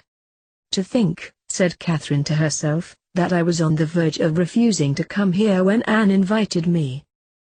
They went for long walks, through Lover's Lane and the haunted wood, where the very silence seemed friendly, over hills where the light snow whirled in a winter dance of goblins, through old orchards full of violet shadows, through the glory of sunset woods. There were no birds to chirp or sing, no brooks to gurgle, no squirrels to gossip. But the wind made occasional music that had in quality what it lacked in quantity. "One can always find something lovely to look at or listen to," said Anne. They talked of cabbages and kings, and hitched their wagons to stars, and came home with appetites that taxed even the Green Gables pantry. One day it stormed and they couldn't go out. The east wind was beating around the eaves and the grey gulf was roaring. But even a storm at Green Gables had charms of its own. It was cozy to sit by the stove and dreamily watch the firelight flickering over the ceiling while you munched apples and candy. How jolly supper was with the storm wailing outside. One night Gilbert took them to see Diana and her new baby daughter. "I never held a baby in my life before," said Catherine as they drove home. "For one thing, I didn't want to, and for another I'd have been afraid of it going to pieces in my grasp. You can't imagine how I felt, so big and clumsy with that tiny, exquisite thing in my arms. I know Mrs. Wright thought I was going to drop it every minute. I could see her striving heroically to conceal her terror. But it did something to me, the baby I mean, I haven't decided just what." "Babies are such fascinating creatures," said Anne dreamily. "They are what I heard somebody at Redmond call terrific bundles of potentialities. Think of it, Catherine, Homer must have been a baby once, a baby with dimples and great eyes full of light. He couldn't have been blind then, of course." "What a pity his mother didn't know he was to be Homer," said Catherine. "But I think I'm glad Judas' mother didn't know he was to be Judas," said Anne softly. "I hope she never did know." There was a concert in the hall one night, with a party at Abner Sloane's after it, and Anne persuaded Catherine to go to both. "I want you to give us a reading for our program, Catherine. I've heard you read beautifully." "I used to recite, I think I rather like doing it. But this summer before last I recited at a shore concert which a party of summer resorters got up, and I heard them laughing at me afterwards." "How do you know they were laughing at you?" "They must have been. There wasn't anything else to laugh at." Anne hid a smile and persisted in asking for the reading. "Give Ginevra for an encore. I'm told you do that splendidly. Mrs. Stephen Pringle told me she never slept a wink the night after she heard you give it." "No, I've never liked Ginevra. It's in the reading, so I try occasionally to show the class how to read it. I really have no patience with Ginevra. Why didn't she scream when she found herself locked in? When they were hunting everywhere for her, surely somebody would have heard her." Catherine finally promised the reading but was dubious about the party. "I'll go, of course. But nobody will ask me to dance and I'll feel sarcastic and prejudiced and ashamed. I'm always miserable at parties, the few I've ever gone to. Nobody seems to think I can dance, and you know I can fairly well, Anne. I picked it up at Uncle Henry's, because a poor bit of a maid they had wanted to learn, too, and she and I used to dance together in the kitchen at night to the music that went on in the parlor. I think I'd like it, with the right kind of partner." "You won't be miserable at this party, Catherine. You won't be outside looking in. There's all the difference in the world, you know, between being inside looking out and outside looking in. You have such lovely hair, Catherine. Do you mind if I try a new way of doing it?" Catherine shrugged. "Oh, go ahead. I suppose my hair does look dreadful, but I've no time to be always primping. I haven't a party dress. Will my green taffeta do?" "It will have to do, though green is the one color above all others that you should never wear, my Catherine. But you're going to wear a red, pin-tucked chiffon collar I've made for you. Yes, you are. You ought to have a red dress, Catherine. I've always hated red. When I went to live with Uncle Henry, Aunt Gertrude always made me wear aprons of bright turkey red. The other children in school used to call out fire when I came in with one of those aprons on. Anyway, I can't be bothered with clothes. Heaven grant me patience. Clothes are very important, said Anne severely, as she braided and coiled. Then she looked at her work and saw that it was good. She put her arm about Catherine's shoulders and turned her to the mirror.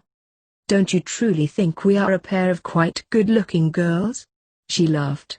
"And isn't it really nice to think people will find some pleasure in looking at us? There are so many homely people who would actually look quite attractive if they took a little pains with themselves. 3 Sundays ago in church, you remember the day poor old Mr. Melvin preached and had such a terrible cold in his head that nobody could make out what he was saying? Well, I passed the time making the people around me beautiful. I gave Mrs. Brent a new nose. I waved Mary Addison's hair and gave Jane Martin's a lemon rinse. I dressed Emma Dill in blue instead of brown. I dressed Charlotte Blair in stripes instead of checks. I removed several moles, and I shaved off Thomas Anderson's long, sandy Piccadilly weepers. You couldn't have known them when I got through with them. And, except perhaps for Mrs. Brent's nose, they could have done everything I did, themselves. Why, Catherine, your eyes are just the color of tea, amber tea. Now, live up to your name this evening. A brook should be sparkling, limpid, merry. Everything I'm not. Everything you've been this past week. So you can be it. That's only the magic of Green Gables. When I go back to Summerside, 12 o'clock will have struck for Cinderella. You'll take the magic back with you. Look at yourself, looking for once as you ought to look all the time." Catherine gazed at her reflection in the mirror as if rather doubting her identity. "I do look years younger," she admitted. "You were right, clothes do things to you. Oh, I know I've been looking older than my age. I didn't care. Why should I? Nobody else cared. And I'm not like you, Anne. Apparently you were born knowing how to live. And I don't know anything about it, not even the ABC. I wonder if it's too late to learn. I've been sarcastic so long, I don't know if I can be anything else. Sarcasm seemed to me to be the only way I could make any impression on people. And it seems to me, too, that I've always been afraid when I was in the company of other people, afraid of saying something stupid, afraid of being laughed at. Catherine Brooke, look at yourself in that mirror, carry that picture of yourself with you, magnificent hair framing your face instead of trying to pull it backward, eyes sparkling like dark stars, a little flush of excitement on your cheeks, and you won't feel afraid. Come, now. We're going to be late, but fortunately all the performers have what I heard Dora referring to as preserved seats. Gilbert drove them to the hall. How like old times it was, only Catherine was with her in place of Diana. Anne sighed. Diana had so many other interests now. No more running round to concerts and parties for her. But what an evening it was. What silvery satin roads with a pale green sky in the west after a light snowfall. Orion was treading his stately march across the heavens, and hills and fields and woods lay around them in a pearly silence. Catherine's reading captured her audience from the first line, and at the party she could not find dances for all her would-be partners. She suddenly found herself laughing without bitterness.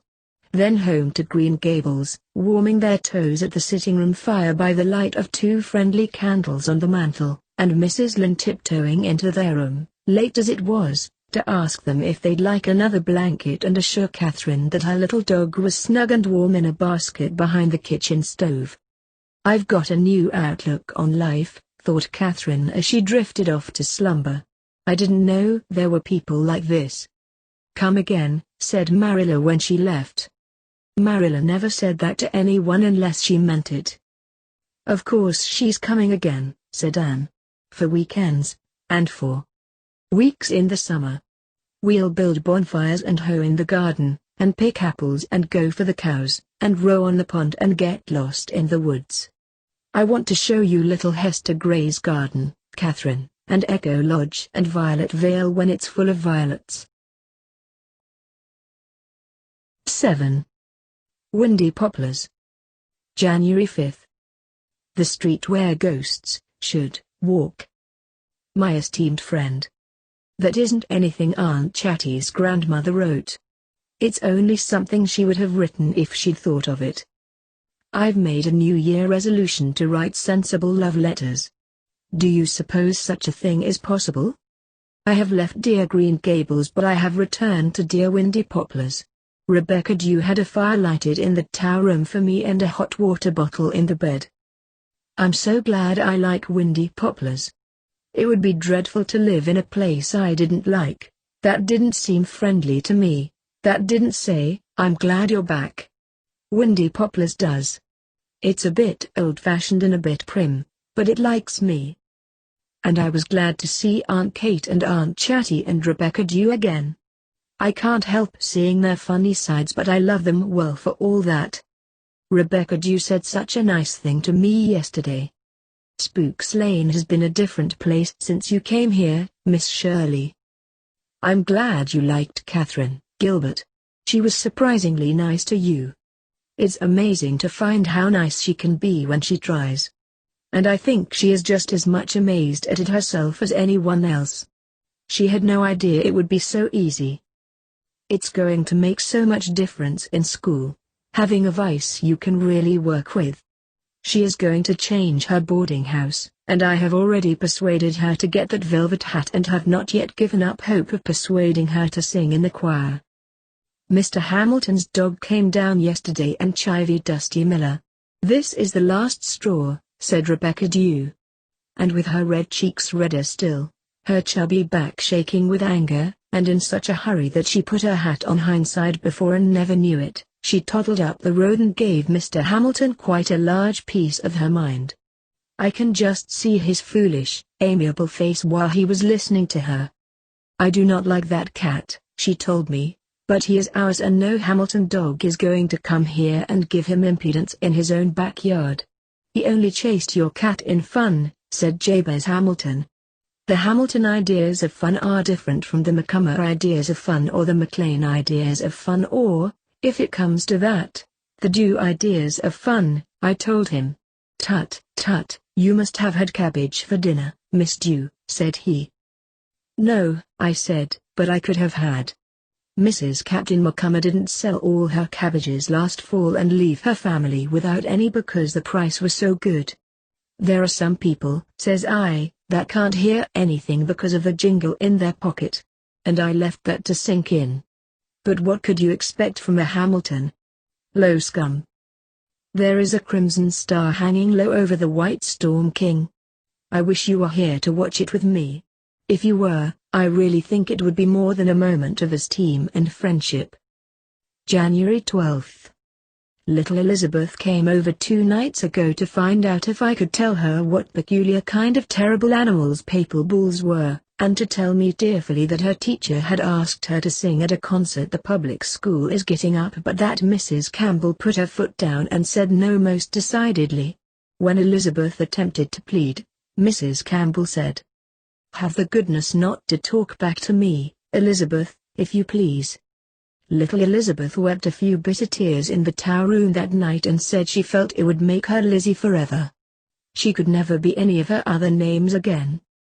Last week I loved God, this week I don't, she said defiantly. All her class were taking part in the program and she felt like a leopard. I think the sweet thing meant she felt like a leper, and that was sufficiently dreadful. Darling Elizabeth must not feel like a leper. So I manufactured an errand to the Evergreens next evening. The woman, who might really have lived before the flood, she looked so ancient, gazed at me coldly out of great grey, expressionless eyes, showed me grimly into the drawing room and went to tell Mrs. Campbell that I had asked for her. I don't think there has been any sunshine in that drawing room since the house was built. There was a piano, but I'm sure it could never have been played on. Stiff chairs, covered with silk brocade, stood against the wall. All the furniture stood against the wall except a central marble-top table, and none of it seemed to be acquainted with the rest. Mrs. Campbell came in. I had never seen her before. She has a fine, sculptured old face that might have been a man's, with black eyes and black bushy brows under frosty hair. She has not quite eschewed all vain adornment of the body, for she wore large black onyx earrings that reached to her shoulders. She was painfully polite to me and I was painlessly polite to her. We sat and exchanged civilities about the weather for a few moments, both, as Tacitus remarked a few thousand years ago, with countenances adjusted to the occasion. I told her, truthfully, that I had come to see if she would lend me the Reverend James Wallace Campbell's memoirs for a short time, because I understood there was a good deal about the early history of Prince County in them which I wished to make use of in school. Mrs. Campbell thawed quite markedly and summoning Elizabeth, told her to go up to her room and bring down the memoirs.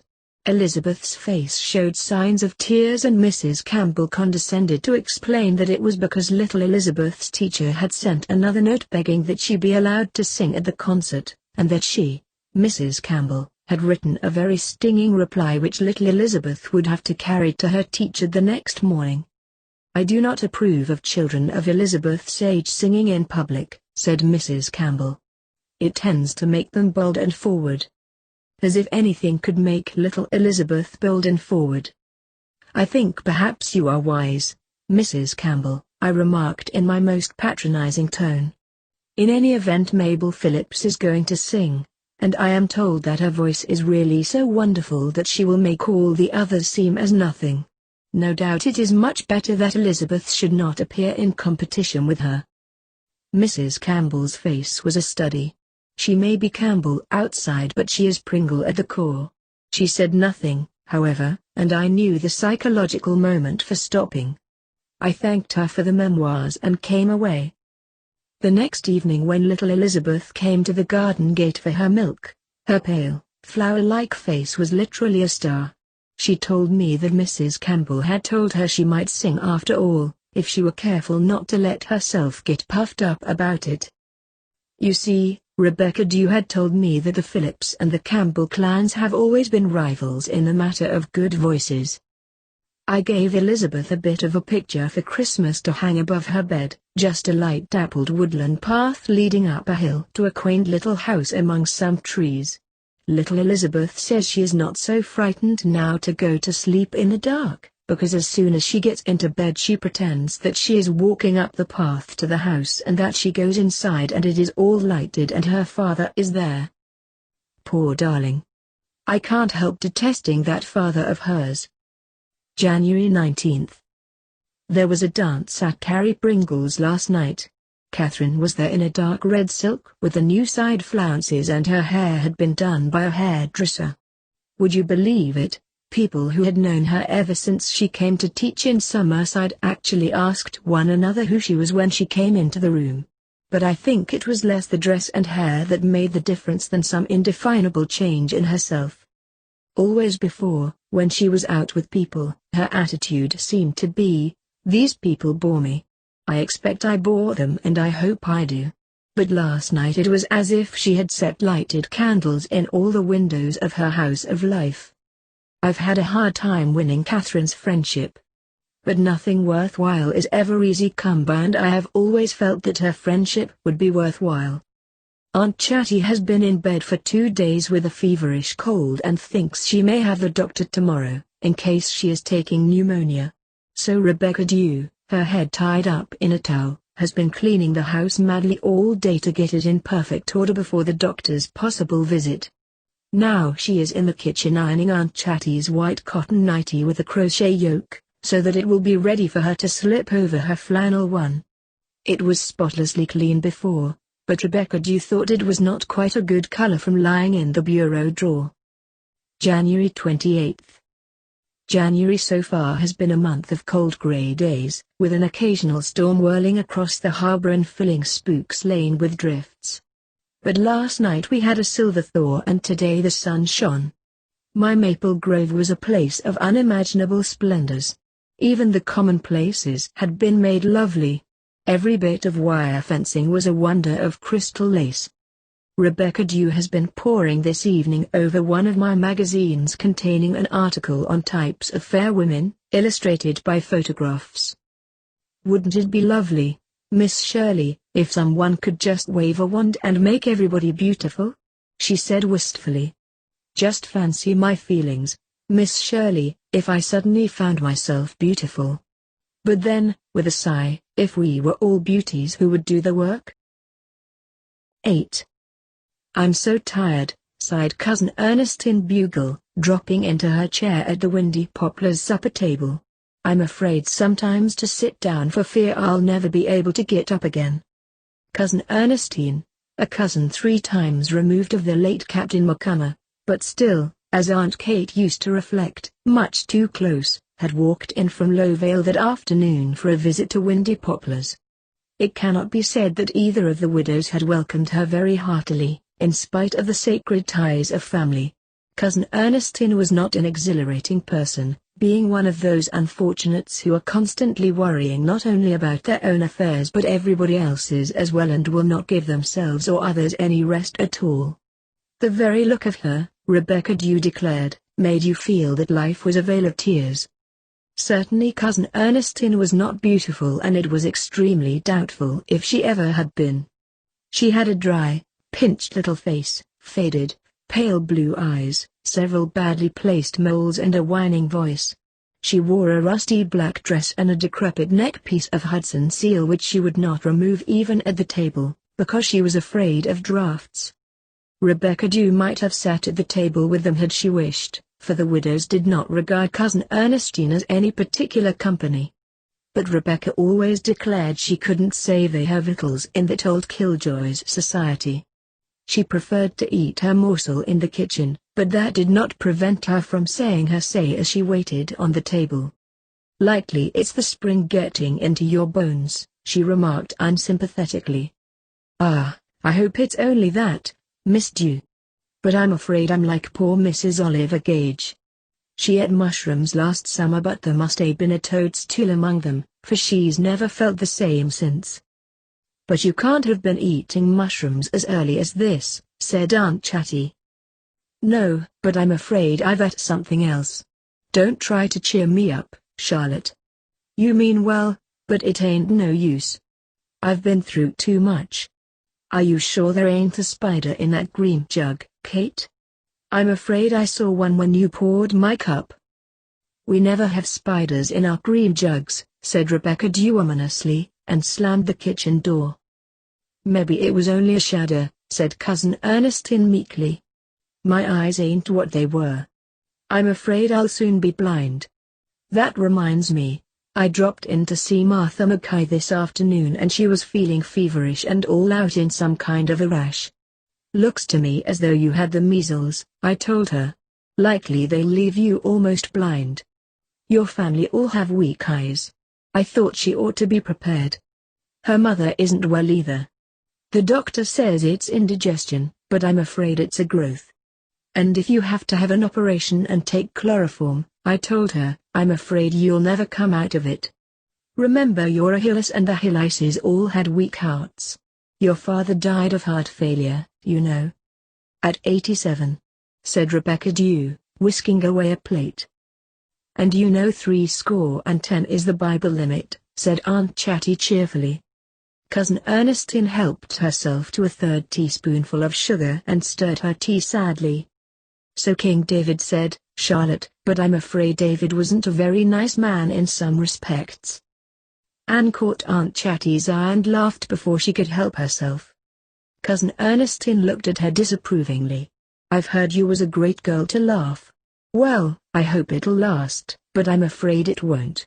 I'm afraid you'll find out all too soon that life's a melancholy business. Ah well, I was young myself once." "Was you really?" inquired Rebecca Dew sarcastically, bringing in the muffins. "Seems to me you must always have been afraid to be young. It takes courage, I can tell you that, Miss Bugle." "Rebecca Dew has such an odd way of putting things," complained Cousin Ernestine. "Not that I mind her, of course. And it's well to laugh when you can, Miss Shirley, but I'm afraid you're tempting Providence by being so happy. You're awful like our last minister's wife's aunt. She was always laughing and she died of a paralytic stroke. The 3rd one kills you. I'm afraid our new minister out at Lowvale is inclined to be frivolous. The minute I saw him I says to Louisie, I'm afraid a man with legs like that must be addicted to dancing. I suppose he's give it up since he turned minister, but I'm afraid the strain will come out in his family. He's got a young wife and they say she's scandalously in love with him. I can't seem to get over the thought of anyone marrying a minister for love. I'm afraid it's awful irreverent. He preaches pretty fair sermons, but I'm afraid from what he said of Elijah that tidbit last Sunday that he's far too liberal in his views of the Bible. I see by the papers that Peter Ellis and Fanny Bugle were married last week, said Aunt Chatty. Yes. I'm afraid that'll be a case of marrying in haste and repenting at leisure. They've only known each other 3 years. I'm afraid Pete'll find out that fine feathers don't always make fine birds. I'm afraid Fanny's very shiftless. She irons her table napkins on the right side first and only. Not much like her sainted mother. She was a thorough woman if ever there was one. When she was in mourning she always wore black nightgowns. Said she felt as bad in the night as in the day. I was down at Andy Bugle's, helping them with the cooking, and when I come downstairs on the wedding morning if there wasn't Fanny eating an egg for her breakfast, and her getting married that day. I don't suppose you'll believe that. I wouldn't if I hadn't seen it with my own eyes. My poor dead sister never ate a thing for 3 days afore she was married. And after her husband died we was all afraid she was never going to eat again. There are times when I feel I can't understand the Bugles any longer. There was a time when you knew where you was with your own connection, but it ain't that way now. Is it true that Jean Young is going to be married again? Asked Aunt Kate.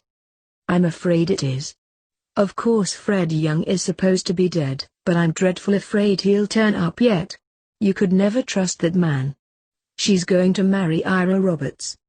I'm afraid he's only marrying her to make her happy. His Uncle Philip once wanted to marry me, but I says to him, says I, Bugle I was born and Bugle I will die.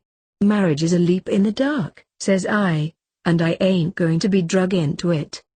There's been an awful lot of weddings in Lowvale this winter. I'm afraid there'll be funerals all summer to make up for it. Annie Edwards and Chris Hunter were married last month. I'm afraid they won't be as fond of each other in a few years' time as they are now. I'm afraid she was just swept off her feet by his dashing ways. His Uncle Hiram was crazy. He believed he was a dog for years. If he did his own barking nobody need have grudged him the fun of it, said Rebecca Dew, bringing in the pear preserves and the layer cake. I never heard that he barked, said Cousin Ernestine. He just gnawed bones and buried them when nobody was looking. His wife felt it. Where is Mrs. Lily Hunter this winter? Asked Aunt Chatty. She's been spending it with her son in San Francisco and I'm awful afraid there'll be another earthquake afore she gets out of it. If she does, she'll likely try to smuggle and have trouble at the border. If it ain't one thing, it's another when you're traveling. But folks seem to be crazy for it. My cousin Jim Bugle spent the winter in Florida. I'm afraid he's getting rich and worldly. I said to him afore he went, says I remember it was the night afore the Kellerman's dog died, or was it? Yes, it was. Pride goeth afore destruction and a haughty spirit afore a fall, says I. His daughter is teaching over in the Bugle Road School and she can't make up her mind which of her beaux to take. There's one thing I can assure you of, Mary Annetta, says I, and that is you'll never get the one you love best. So you'd better take the one as loves you, if you can be sure he does. I hope she'll make a better choice than Jesse Chipman did. I'm afraid she's just going to marry Oscar Green because he was always round. Is that what you've picked out? I says to her. His brother died of galloping consumption. And don't be married in May, says I, for May's awful unlucky for a wedding. How encouraging you always are, said Rebecca Dew, bringing in a plate of macaroons. Can you tell me, said Cousin Ernestine, ignoring Rebecca Dew and taking a second helping of pears, if a calceolaria is a flower or a disease? A flower, said Aunt Chatty. Cousin Ernestine looked a little disappointed. Well, whatever it is, Sandy Bugle's widow's got it. I heard her telling her sister in church last Sunday that she had a calceolaria at last. Your geraniums are dreadful scraggy, Charlotte. I'm afraid you don't fertilize them properly. Mrs. Sandy's gone out of mourning and poor Sandy only dead 4 years. Ah well, the dead are soon forgot nowadays. My sister wore crepe for her husband 25 years. Did you know your placket was open? Said Rebecca, setting a coconut pie before Aunt Kate. I haven't time to be always staring at my face in the glass, said Cousin Ernestine acidly. What if my placket is open? I've got 3 petticoats on, haven't I? They tell me the girls nowadays only wear one. I'm afraid the world is getting dreadful gay and giddy. I wonder if they ever think of the Judgment Day. Do you suppose they'll ask us at the Judgment Day how many petticoats we've got on? Asked Rebecca Dew, escaping to the kitchen before anyone could register horror. Even Aunt Chatty thought Rebecca Dew really had gone a little too far. I suppose you saw old Alec Crowdy's death last week in the paper, sighed Cousin Ernestine. His wife died 2 years ago, literally hurried into her grave, poor creature. They say he's been awful lonely since she died, but I'm afraid that's too good to be true. And I'm afraid they're not through with their troubles with him yet, even if he is buried. I hear he wouldn't make a will and I'm afraid there'll be awful ructions over the estate. They say Annabel Crowdy is going to marry a jack of all trades. Her mother's first husband was one, so maybe it's hereditary. Annabel's had a hard life of it, but I'm afraid she'll find it's out of the frying pan into the fire, even if it don't turn out he's got a wife already. What is Jane Goldwyn doing with herself this winter? Asked Aunt Kate. She hasn't been into town for a long time. Poor Jane. She's just pining away mysteriously. They don't know what's the matter with her, but I'm afraid it'll turn out to be an alibi. What is Rebecca Dew laughing like a hyena's out in the kitchen for? I'm afraid you'll have her on your hands yet. There's an awful lot of weak minds among the Dews. I see Thyra Cooper has a baby, said Aunt Chatty. Yes, poor little soul. Only one, thank mercy. I was afraid it would be twins. Twins run so in the Coopers. Thyra and Ned are such a nice young couple, said Aunt Kate, as if determined to salvage something from the wreck of the universe. But Cousin Ernestine would not admit that there was any balm in Gilead, much less in Lowvale. She was real thankful to get him at last. There was a time she was afraid he wouldn't come back from the West. I warned her. You may be sure he'll disappoint you, I told her. He's always disappointed people. Everyone expected him to die before he was a year old, but you see he's alive yet. When he bought the Holly place I warned her again. I'm afraid that well is full of typhoid, I told her. The Holly hired man died of typhoid there 5 years ago. They can't blame me if anything happens. Joseph Holly has some misery in his back. He calls it lumbago, but I'm afraid it's the beginning of spinal meningitis. Old Uncle Joseph Holly is one of the best men in the world, said Rebecca Dew, bringing in a replenished teapot. He's good, said Cousin Ernestine lugubriously. Too good. I'm afraid his sons will all go to the bad. You see it like that so often. Seems as if an average has to be struck. No, thank you, Kate, I won't have any more tea. Well, maybe a macaroon. They don't lie heavy on the stomach, but I'm afraid I've ate far too much. I must be taking French leave, for I'm afraid it'll be dark before I get home. I don't want to get my feet wet. I'm so afraid of ammonia. I've had something traveling from my arm to my lower limbs all winter. Night after night I've laid awake with it. Nobody knows what I've gone through, but I ain't one of the complaining sort. I was determined I'd get up to see you once more, for I may not be here another spring. But you've both failed terrible, so you may go afore me yet. Well, it's best to go while there's some one of your own left to lay you out. Dear me, how the wind is getting up. I'm afraid our barn roof will blow off if it comes to a gale. We've had so much wine this spring I'm afraid the climate is changing. Thank you, Miss Shirley, as Anne helped her into her coat. Be careful of yourself. You look awful washed out. I'm afraid people with red hair never have real strong constitutions. I think my constitution is all right, smiled Anne, handing Cousin Ernestine an indescribable bit of millinery with a stringy ostrich feather dripping from its back. I have a touch of sore throat tonight, Miss Bugle, that's all. Ah. Another of Cousin Ernestine's dark forebodings came to her. You want to watch a sore throat? The symptoms of diphtheria and tonsillitis are exactly the same till the third day. But there's one consolation, you'll be spared an awful lot of trouble if you die young. 9. Tower Room, Windy Poplars, April 20th. Poor dear Gilbert. I said of laughter, it is mad, and of mirth, what doeth it? I'm afraid I'll turn grey young, I'm afraid I'll end up in the poorhouse, I'm afraid none of my pupils will pass their finals. Mr. Hamilton's dog barked at me Saturday night and I'm afraid I'll have hydrophobia. I'm afraid my umbrella will turn inside out when I keep a tryst with Catherine tonight. I'm afraid Catherine likes me so much now that she can't always like me as much. I'm afraid my hair isn't auburn after all.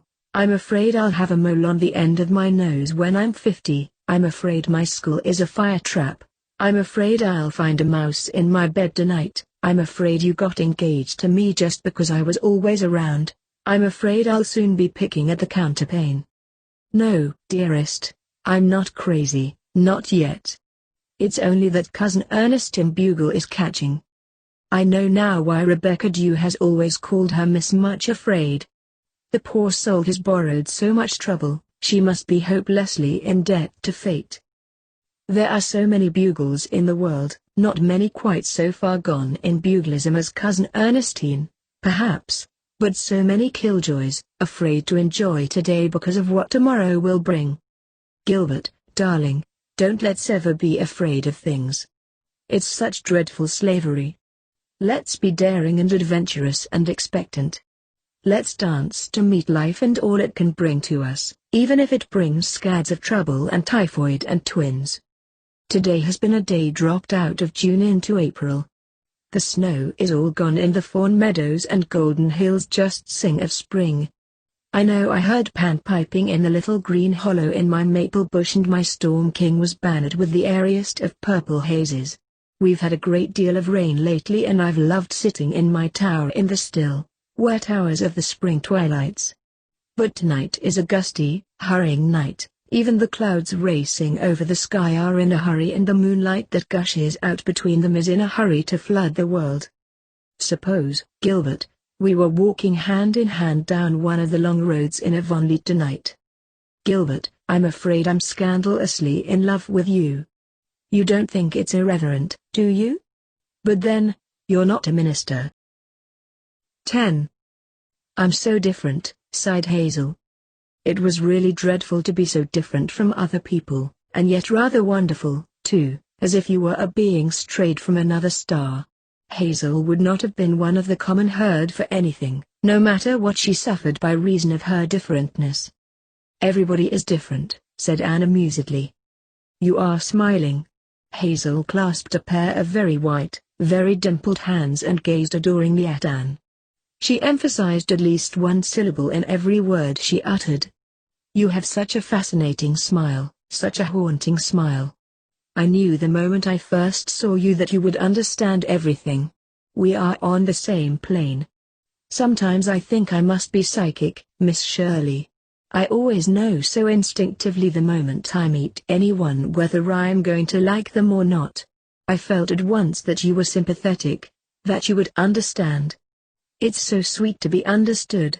Nobody understands me, Miss Shirley, nobody. But when I saw you, some inner voice whispered to me, she will understand. With her you can be your real self. Oh, Miss Shirley, let's be real. Let's always be real. Oh, Miss Shirley, do you love me the leastest, tiniest bit? I think you're a dear, said Anne, laughing a little and ruffling Hazel's golden curls with her slender fingers. It was quite easy to be fond of Hazel.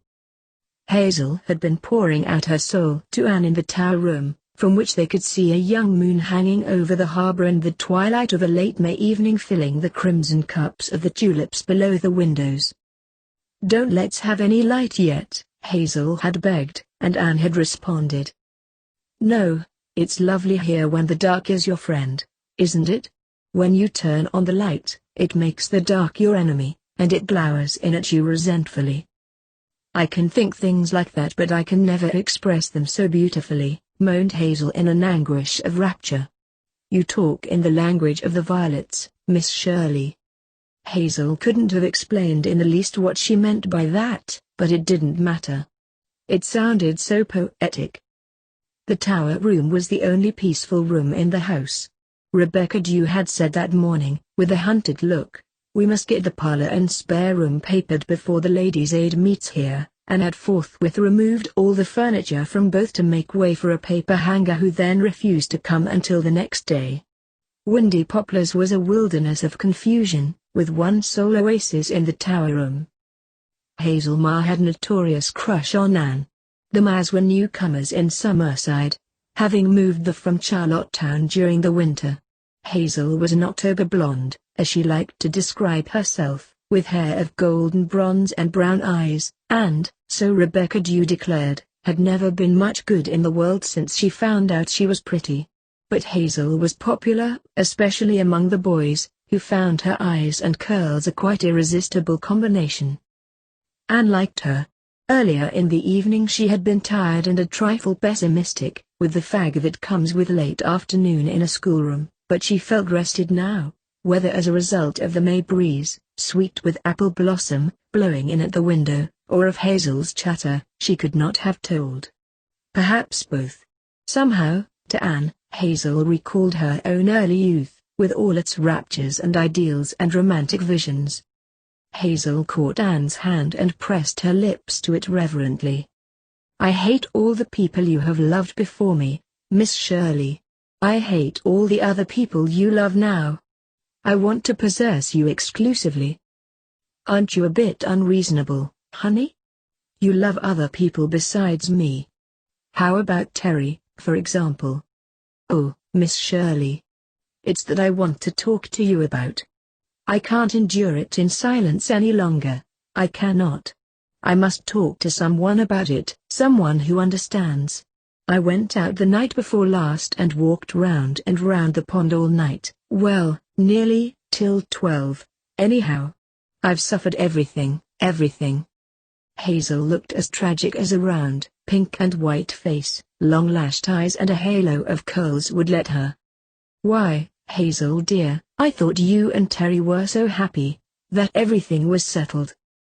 Anne could not be blamed for thinking so. During the preceding 3 weeks, Hazel had raved to her about Terry Garland, for Hazel's attitude was, what was the use of having a beau if you couldn't talk to someone about him? "Everybody thinks that," retorted Hazel with great bitterness. "Oh, Miss Shirley, life seems so full of perplexing problems. I feel sometimes as if I wanted to lie down somewhere, anywhere, and fold my hands and never think again." "My dear girl, what has gone wrong?" "Nothing, and everything. Oh, Miss Shirley, can I tell you all about it? Can I pour out my whole soul to you?" "Of course, dear." "I have really no place to pour out my soul," said Hazel pathetically. "Except in my journal, of course. Will you let me show you my journal someday, Miss Shirley? It is a self-revelation. And yet I cannot write out what burns in my soul. It stifles me." Hazel clutched dramatically at her throat. "Of course I'd like to see it if you want me to. But what is this trouble between you and Terry?" "Oh, Terry. Miss Shirley, will you believe me when I tell you that Terry seems like a stranger to me? A stranger. Someone I'd never seen before," added Hazel, so that there might be no mistake. "But, Hazel, I thought you loved him," you said. "Oh, I know. I thought I loved him, too. But now I know it was all a terrible mistake. Oh, Miss Shirley, you can't dream how difficult my life is, how impossible." "I know something about it," said Anne sympathetically, remembering Roy Gardner. "Oh, Miss Shirley, I'm sure I don't love him enough to marry him. I realize that now that it is too late. I was just moonlighted into thinking I loved him. If it hadn't been for the moon, I'm sure I would have asked for time to think it over. But I was swept off my feet. I can see that now. Oh, I'll run away. I'll do something desperate. But, Hazel dear, if you feel you've made a mistake, why not just tell him? Oh, Miss Shirley, I couldn't. It would kill him. He simply adores me. There isn't any way out of it really. And Terry's beginning to talk of getting married. Think of it, a child like me. I'm only 18. All the friends I've told about my engagement as a secret are congratulating me, and it's such a farce. They think Terry is a great catch because he comes into $10,000 when he is 25. His grandmother left it to him. As if I cared about such a sordid thing as money. Oh, Miss Shirley, why is it such a mercenary world? Why? I suppose it is mercenary in some respects, but not in all, Hazel. And if you feel like this about Terry, we all make mistakes. It's very hard to know our own minds sometimes. Oh, isn't it? I knew you'd understand. I did think I cared for him, Miss Shirley. The first time I saw him I just sat and gazed at him the whole evening. Waves went over me when I met his eyes. He was so handsome, though I thought even then that his hair was too curly and his eyelashes too white. That should have warned me. But I always put my soul into everything, you know, I'm so intense. I felt little shivers of ecstasy whenever he came near me. And now I feel nothing, nothing. Oh, I've grown old these past few weeks, Miss Shirley, old. I've hardly eaten anything since I got engaged. Mother could tell you. I'm sure I don't love him enough to marry him. Whatever else I may be in doubt about, I know that. Then you shouldn't. Even that moonlight night he proposed to me, I was thinking of what dress I'd wear to Joan Pringle's fancy dress party. I thought it would be lovely to go as Queen of the May in pale green, with a sash of darker green and a cluster of pale pink roses in my hair. And a maypole decked with tiny roses and hung with pink and green ribbons. Wouldn't it have been fetching? And then Joan's uncle had to go and die and Joan couldn't have the party after all, so it all went for nothing. But the point is, I really couldn't have loved him when my thoughts were wandering like that, could I? I don't know, our thoughts play us curious tricks sometimes. I really don't think I ever want to get married at all, Miss Shirley. Do you happen to have an orange wood stick handy? Thanks. My half-moons are getting ragged. I might as well do them while I'm talking. Isn't it just lovely to be exchanging confidences like this? It's so seldom one gets the opportunity, the world intrudes itself so. Well, what was I talking of? Oh, yes, Terry. What am I to do, Miss Shirley? I want your advice. Oh, I feel like a trapped creature. But, Hazel, it's so very simple. Oh, it isn't simple at all, Miss Shirley. It's dreadfully complicated. Mama is so outrageously pleased, but Aunt Jean isn't. She doesn't like Terry, and everybody says she has such good judgment. I don't want to marry anybody. I'm ambitious, I want a career. Sometimes I think I'd like to be a nun. Wouldn't it be wonderful to be the bride of heaven? I think the Catholic Church is so picturesque, don't you? But of course I'm not a Catholic, and anyway, I suppose you could hardly call it a career. I've always felt I'd love to be a nurse. It's such a romantic profession, don't you think? Smoothing fevered brows and all that, and some handsome millionaire patient falling in love with you and carrying you off to spend a honeymoon in a villa on the Riviera, facing the morning sun and the blue Mediterranean. I've seen myself in it. Foolish dreams, perhaps, but, oh, so sweet. I can't give them up for the prosaic reality of marrying Terry Garland and settling down in Summerside. Hazel shivered at the very idea and scrutinized a half-moon critically. I suppose, began Anne. We haven't anything in common, you know, Miss Shirley. He doesn't care for poetry and romance, and they're my very life. Sometimes I think I must be a reincarnation of Cleopatra, or would it be Helen of Troy? One of those languorous, seductive creatures. Anyhow, I have such wonderful thoughts and feelings, I don't know where I get them if that isn't the explanation. And Terry is so terribly matter-of-fact, he can't be a reincarnation of anybody. What he said when I told him about Vera Fry's quill pen proves that, doesn't it? But I never heard of Vera Fry's quill pen, said Anne patiently. Oh, haven't you? I thought I'd told you. I've told you so much. Vera's fiancé gave her a quill pen he'd made out of a feather he'd picked up that had fallen from a crow's wing. He said to her, "Let your spirit soar to heaven with it whenever you use it, like the bird who once bore it." Wasn't that just wonderful? But Terry said the pen would wear out very soon, especially if Vera wrote as much as she talked, and anyway he didn't think crows ever soared to heaven. He just missed the meaning of the whole thing completely, its very essence. What was its meaning? Oh, why, soaring, you know, getting away from the clods of earth. Did you notice Vera's ring? A sapphire. I think sapphires are too dark for engagement rings. I'd rather have your dear, romantic little hoop of pearls. Terry wanted to give me my ring right away, but I said not yet a while. It would seem like a fetter, so irrevocable, you know. I wouldn't have felt like that if I'd really loved him, would I? No, I'm afraid not. It's been so wonderful to tell somebody what I really feel like. Oh, Miss Shirley, if I could only find myself free again, free to seek the deeper meaning of life. Terry wouldn't understand what I meant if I said that to him. And I know he has a temper, all the Garlands have. Oh, Miss Shirley, if you would just talk to him, tell him what I feel like. He thinks you're wonderful. He'd be guided by what you say. Hazel, my dear little girl, how could I do that? I don't see why not. Hazel finished the last new moon and laid the orange wood stick down tragically. If you can't, there isn't any help anywhere. But I can never marry Terry Garland. If you don't love Terry, you ought to go to him and tell him so, no matter how badly it will make him feel.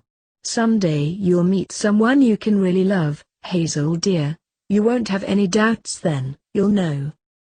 I shall never love anybody again, said Hazel, stonily calm. Love brings only sorrow. Young as I am, I have learned that. This would make a wonderful plot for one of your stories, wouldn't it, Miss Shirley? I must be going. I'd no idea it was so late. I feel so much better since I've confided in you, touched your soul in Shadowland, as Shakespeare says. I think it was Pauline Johnson, said Anne gently. Well, I knew it was somebody who had lived.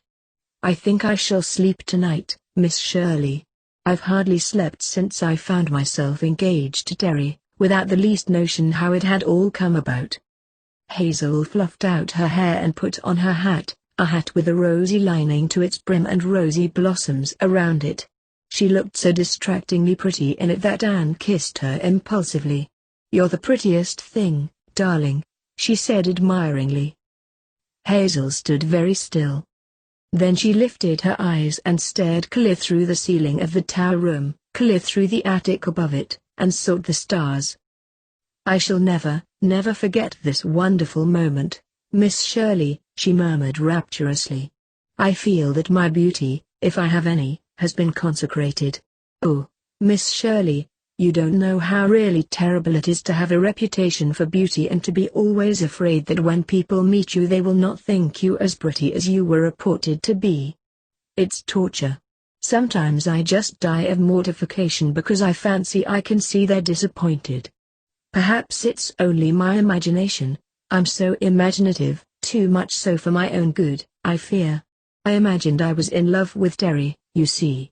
Oh, Miss Shirley, can you smell the apple blossom fragrance? Having a nose, Anne could. Isn't it just divine? I hope heaven will be all flowers. One could be good if one lived in a lily, couldn't one? I'm afraid it might be a little confining, said Anne perversely. Oh, Miss Shirley, don't be sarcastic with your little adorer. Sarcasm just shrivels me up like a leaf. I see she hasn't talked you quite to death, said Rebecca Dew, when Anne had come back after seeing Hazel to the end of Spooks Lane. I don't see how you put up with her. I like her, Rebecca, I really do. I was a dreadful little chatterbox when I was a child. I wonder if I sounded as silly to the people who had to listen to me as Hazel does sometimes. I didn't know you when you was a child, but I'm sure you didn't, said Rebecca. Because you would mean what you said no matter how you expressed it, and Hazel Ma doesn't. She's nothing but skim milk pretending to be cream. Oh, of course she dramatizes herself a bit as most girls do, but I think she means some of the things she says, said Anne, thinking of Terry. Perhaps it was because she had a rather poor opinion of the said Terry that she believed Hazel was quite in earnest in all she said about him. Anne thought Hazel was throwing herself away on Terry in spite of the 10,000 he was coming into. Anne considered Terry a good-looking, rather weak youth who would fall in love with the first pretty girl who made eyes at him and would, with equal facility, fall in love with the next one if number one turned him down or left him alone too long. Anne had seen a good deal of Terry that spring, for Hazel had insisted on her playing gooseberry frequently, and she was destined to see more of him, for Hazel went to visit friends in Kingsport, and during her absence Terry rather attached himself to Anne, taking her out for rides and seeing her home from places. They called each other Anne and Terry, for they were about the same age, although Anne felt quite motherly towards him. Terry felt immensely flattered that the clever Miss Shirley seemed to like his companionship, and he became so sentimental the night of May Connolly's party, in a moonlit garden, where the shadows of the acacias blew crazily about, that Anne amusedly reminded him of the absent Hazel. "Oh, Hazel," said Terry. "That child. You're engaged to that child, aren't you?" said Anne severely. "Not really engaged. Nothing but some boy and girl nonsense. I guess I was just swept off my feet by the moonlight." Anne did a bit of rapid thinking. If Terry really cared so little for Hazel as this, the child was far better freed from him. Perhaps this was a heaven-sent opportunity to extricate them both from the silly tangle they had got themselves into, and from which neither of them, taking things with all the deadly seriousness of youth, knew how to escape. "Of course," went on Terry, misinterpreting her silence, "I'm in a bit of a predicament, Ilone. I'm afraid Hazel has taken me a little bit too seriously, and I don't just know the best way to open her eyes to her mistake." Impulsive Anne assumed her most maternal look. "Terry, you are a couple of children playing at being grown up. Hazel doesn't really care anything more for you than you do for her. Apparently the moonlight affected both of you. She wants to be free but is afraid to tell you so for fear of hurting your feelings. She's just a bewildered, romantic girl, and you're a boy in love with love, and someday you'll both have a good laugh at yourselves." "I think I've put that very nicely," thought Anne complacently. Terry drew a long breath. "You've taken a weight off my mind, Anne. Hazel's a sweet little thing. Of course, I hated to think of hurting her, but I've realized our mistake for some weeks. When one meets a woman, you're not going in yet, Anne? Is all this good moonlight to be wasted? You look like a white rose in the moonlight, Anne." But Anne had flown. 11. Anne, correcting examination papers in the Tower Room one mid-June evening, paused to wipe her nose. She had wiped it so often that evening that it was rosy red and rather painful. The truth was that Anne was the victim of a very severe and very unromantic cold in the head. It would not allow her to enjoy the soft green sky behind the hemlocks of the evergreens, the silver-white moon hanging over the Storm King, the haunting perfume of the lilacs below her window, or the frosty, blue-penciled irises in the vase on her table. It darkened all her past and overshadowed all her future. "A cold in the head in June is an immoral thing," she told Dusty Miller, who was meditating on the windowsill. "But in 2 weeks from today I'll be in dear Green Gables instead of stewing here over examination papers full of howlers and wiping a worn-out nose. Think of it, Dusty Miller. Apparently Dusty Miller thought of it. He may also have thought that the young lady who was hurrying along Spooks Lane and down the road and along the perennial path looked angry and disturbed and un-June-like. It was Hazel Ma, only a day back from Kingsport, and evidently a much disturbed Hazel Ma, who, a few minutes later, burst stormily into the tower room without waiting for a reply to her sharp knock. "Why, Hazel dear, are you back from Kingsport already? I didn't expect you till next week." "No, I suppose you didn't," said Hazel sarcastically. "Yes, Miss Shirley, I'm back. And what do I find? That you have been doing your best to lure Terry away from me, and all but succeeding." "Hazel. Oh, I know it all. You told Terry I didn't love him, that I wanted to break our engagement, our sacred engagement." "Hazel, child. Oh, yes, sneer at me, sneer at everything. But don't try to deny it. You did it, and you did it deliberately." "Of course, I did. You asked me to." "I asked you to. Here, in this very room. You told me you didn't love him and could never marry him." "Oh, just a mood, I suppose. I never dreamed you'd take me seriously. I thought you would understand the artistic temperament. You're ages older than I am, of course, but even you can't have forgotten the crazy ways girls talk, feel. You who pretended to be my friend." "This must be a nightmare," thought poor Anne, wiping her nose. "Sit down, Hazel, do. Sit down." Hazel flew wildly up and down the room. "How can I sit down? How can anybody sit down when her life is in ruins all about her? Oh, if that is what being old does to you, jealous of younger people's happiness and determined to wreck it, I shall pray never to grow old." Anne's hand suddenly tingled to box Hazel's ears with a strange horrible primitive tingle of desire. She slew it so instantly that she would never believe afterwards that she had really felt it. But she did think a little gentle chastisement was indicated. "If you can't sit down and talk sensibly, Hazel, I wish you would go away. I have work to do." "I am not going away till I have told you just what I think of you." "Oh, I know I've only myself to blame. I should have known, I did know. I felt instinctively the first time I saw you that you were dangerous. That red hair and those green eyes. But I never dreamed you'd go so far as to make trouble between me and Terry. I thought you were a Christian at least. I never heard of anyone doing such a thing. Well, you've broken my heart, if that is any satisfaction to you. You little goose. I won't talk to you. Oh, Terry and I were so happy before you spoiled everything. I was so happy, the first girl of my set to be engaged. I even had my wedding all planned out, 4 bridesmaids in lovely pale blue silk dresses with black velvet ribbon on the flounces. So chic. Oh, I don't know if I hate you the most or pity you the most. Oh, how could you treat me like this, after I've loved you so, trusted you so, believed in you so?" Hazel's voice broke, her eyes filled with tears, she collapsed on a rocking chair. "You can't have many exclamation points left," thought Anne, but no doubt the supply of italics is inexhaustible. "This will just about kill poor Mama," sobbed Hazel. She was so pleased, everybody was so pleased, they all thought it an ideal match. Oh, can anything ever again be like it used to be?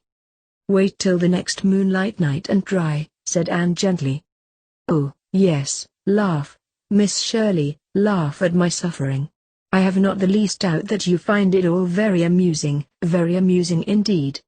You don't know what suffering is. It is terrible, terrible." Anne looked at the clock and sneezed. "Then don't suffer," she said unpityingly. "I will suffer. My feelings are very deep. Of course a shallow soul wouldn't suffer. But I am thankful I am not shallow whatever else I am. Have you any idea what it means to be in love, Miss Shirley? Really, terribly deeply, wonderfully in love? And then to trust and be deceived? I went to Kingsport so happy, loving all the world. I told Terry to be good to you while I was away, not to let you be lonesome. I came home last night so happy. And he told me he didn't love me any longer, that it was all a mistake, and that you had told him I didn't care for him any longer, and wanted to be free. My intentions were honorable, said Anne, laughing. Her impish sense of humor had come to her rescue and she was laughing as much at herself as at Hazel. Oh, how did I live through the night? Said Hazel wildly. I just walked the floor. And you don't know, you can't even imagine what I've gone through today. I've had to sit and listen, actually listen, to people talking about Terry's infatuation for you. Oh, people have been watching you. They know what you've been doing. And why? That is what I cannot understand. You had your own lover, why couldn't you have left me mine? What had you against me? What had I ever done to you? I think, said Anne, thoroughly exasperated, that you and Terry both need a good spanking. If you weren't too angry to listen to reason. Oh, I'm not angry, Miss Shirley, only hurt, terribly hurt, said Hazel in a voice positively foggy with tears. I feel that I have been betrayed in everything, in friendship as well as in love. Well, they say after your heart is broken you never suffer anymore. I hope it's true, but I fear it isn't. What has become of your ambition, Hazel? And what about the millionaire patient and the honeymoon villa on the blue Mediterranean? I'm sure I don't know what you're talking about, Miss Shirley. I'm not a bit ambitious, I'm not one of those dreadful new women.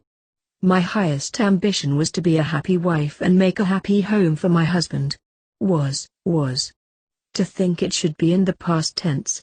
Well, it doesn't do to trust anyone. I've learned that. A bitter lesson.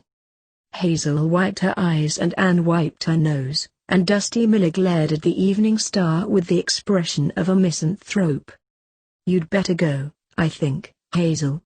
I'm really very busy and I can't see that there is anything to be gained by prolonging this interview. Hazel walked to the door with the air of Mary Queen of Scots advancing to the scaffold, and turned dramatically. Farewell, Miss Shirley. I leave you to your conscience. Anne, left alone with her conscience, laid down her pen, sneezed 3 times and gave herself a plain talking to. You may be a B.A., Anne Shirley, but you have a few things to learn yet, things that even Rebecca Dew could have told you, did tell you. Be honest with yourself, my dear girl, and take your medicine like a gallant lady. Admit that you were carried off your feet by flattery. Admit that you really liked Hazel's professed adoration for you. Admit you found it pleasant to be worshipped. Admit that you liked the idea of being a sort of deus ex machina, saving people from their own folly when they didn't in the least want to be saved from it. And having admitted all this and feeling wiser and sadder and a few thousand years older, pick up your pen and proceed with your examination papers, pausing to note in passing that Myra Pringle thinks a seraph is an animal that abounds in Africa. 12. A week later a letter came for Anne, written on pale blue paper edged with silver. Dear Miss Shirley, I am writing this to tell you that all misunderstanding is cleared away between Terry and me, and we are so deeply, intensely, wonderfully happy that we have decided we can forgive you. Terry says he was just moonlighted into making love to you, but that his heart never really swerved in its allegiance to me. He says he really likes sweet, simple girls, that all men do, and has no use for intriguing, designing ones. We don't understand why you behaved to us as you did, we never will understand. Perhaps you just wanted material for a story and thought you could find it in tampering with the first sweet, tremulous love of a girl. But we thank you for revealing us to ourselves. Terry says he never realized the deeper meaning of life before. So really it was all for the best. We are so sympathetic, we can feel each other's thoughts. Nobody understands him but me, and I want to be a source of inspiration to him forever. I am not clever like you, but I feel I can be that, for we are soulmates and have vowed eternal truth and constancy to each other, no matter how many jealous people and false friends may try to make trouble between us. We are going to be married as soon as I have my trousseau ready. I am going up to Boston to get it. There really isn't anything in Summerside. My dress is to be white moire and my traveling suit will be dove grey with hat, gloves and blouse of delphinium blue. Of course I'm very young, but I want to be married when I am young, before the bloom goes off life. Terry is all that my wildest dreams could picture and every thought of my heart is for him alone. I know we are going to be rapturously happy. Once I believed all my friends would rejoice with me in my happiness, but I have learned a bitter lesson in worldly wisdom since then. Yours truly, Hazelma. PS1. You told me Terry had such a temper. Why, he's a perfect lamb. His sister says, HM. PS2. I've heard that lemon juice will bleach freckles. You might try it on your nose. HM. To quote Rebecca Dew, remarked Anne to Dusty Miller, postscript number 2 is the last straw. 13. Anne went home for her second summerside vacation with mixed feelings. Gilbert was not to be in Avonlea that summer. He had gone west to work on a new railroad that was being built. But Green Gables was still Green Gables and Avonlea was still Avonlea. The lake of shining waters shone and sparkled as of old. The ferns still grew as thickly over the Dryad's bubble, and the log bridge, though it was a little crumblier and mossier every year, still led up to the shadows and silences and wind songs of the haunted wood. And Anne had prevailed on Mrs. Campbell to let little Elizabeth go home with her for a fortnight, no more. But Elizabeth, looking forward to 2 whole weeks with Miss Shirley, asked no more of life. I feel like Miss Elizabeth today, she told Anne with a sigh of delightful excitement, as they drove away from windy Poplars. Will you please call me Miss Elizabeth when you introduce me to your friends at Green Gables? It would make me feel so grown up. I will, promised Anne gravely, remembering a small, red-headed damsel who had once begged to be called Cordelia. Elizabeth's drive from Blight River to Green Gables, over a road which only Prince Edward Island in June can show, was almost as ecstatic a thing for her as it had been for Anne that memorable spring evening so many years ago. The world was beautiful, with wind-rippled meadows on every hand and surprises lurking around every corner. She was with her beloved Miss Shirley, she would be free from the woman for 2 whole weeks. She had a new pink gingham dress and a pair of lovely new brown boots. It was almost as if tomorrow were already there, with 14 tomorrows to follow. Elizabeth's eyes were shining with dreams when they turned into the Green Gables lane where the pink wild roses grew. Things seemed to change magically for Elizabeth the moment she got to Green Gables. For 2 weeks she lived in a world of romance. You couldn't step outside the door without stepping into something romantic. Things were just bound to happen in Avonlea, if not today, then tomorrow. Elizabeth knew she hadn't quite got into tomorrow yet, but she knew she was on the very fringes of it. Everything in and about Green Gables seemed to be acquainted with her. Even Marilla's pink rosebud tea set was like an old friend. The rooms looked at her as if she had always known and loved them. The very grass was greener than grass anywhere else, and the people who lived at Green Gables were the kind of people who lived in tomorrow. She loved them and was beloved by them. Davy and Dora adored her and spoiled her. Marilla and Mrs. Lynde approved of her. She was neat, she was ladylike, she was polite to her elders. They knew Anne did not like Mrs. Campbell's methods, but it was plain to be seen that she had trained her great-granddaughter properly. "Oh, I don't want to sleep, Miss Shirley," Elizabeth whispered when they were in bed in the little porch gable, after a rapturous evening. "I don't want to sleep away a single minute of these wonderful 2 weeks. I wish I could get along without any sleep while I'm here." For a while she didn't sleep. It was heavenly to lie there and listen to the splendid low thunder Miss Shirley had told her was the sound of the sea. Elizabeth loved it and the sigh of the wind around the eaves as well. Elizabeth had always been afraid of the night. Who knew what queer thing might jump at you out of it? But now she was afraid no longer. For the first time in her life the night seemed like a friend to her. They would go to the shore tomorrow, Miss Shirley had promised, and have a dip in those silver-tipped waves they had seen breaking bay on the green dunes of Avonlea when they drove over the last hill. Elizabeth could see them coming in, one after the other. One of them was a great dark wave of sleep. It rolled right over her. Elizabeth drowned in it with a delicious sigh of surrender. It's so easy to love God. Here was her last conscious thought. But she lay awake for a while every night of her stay at Green Gables, long after Miss Shirley had gone to sleep, thinking over things. Why couldn't life at the Evergreens be like life at Green Gables?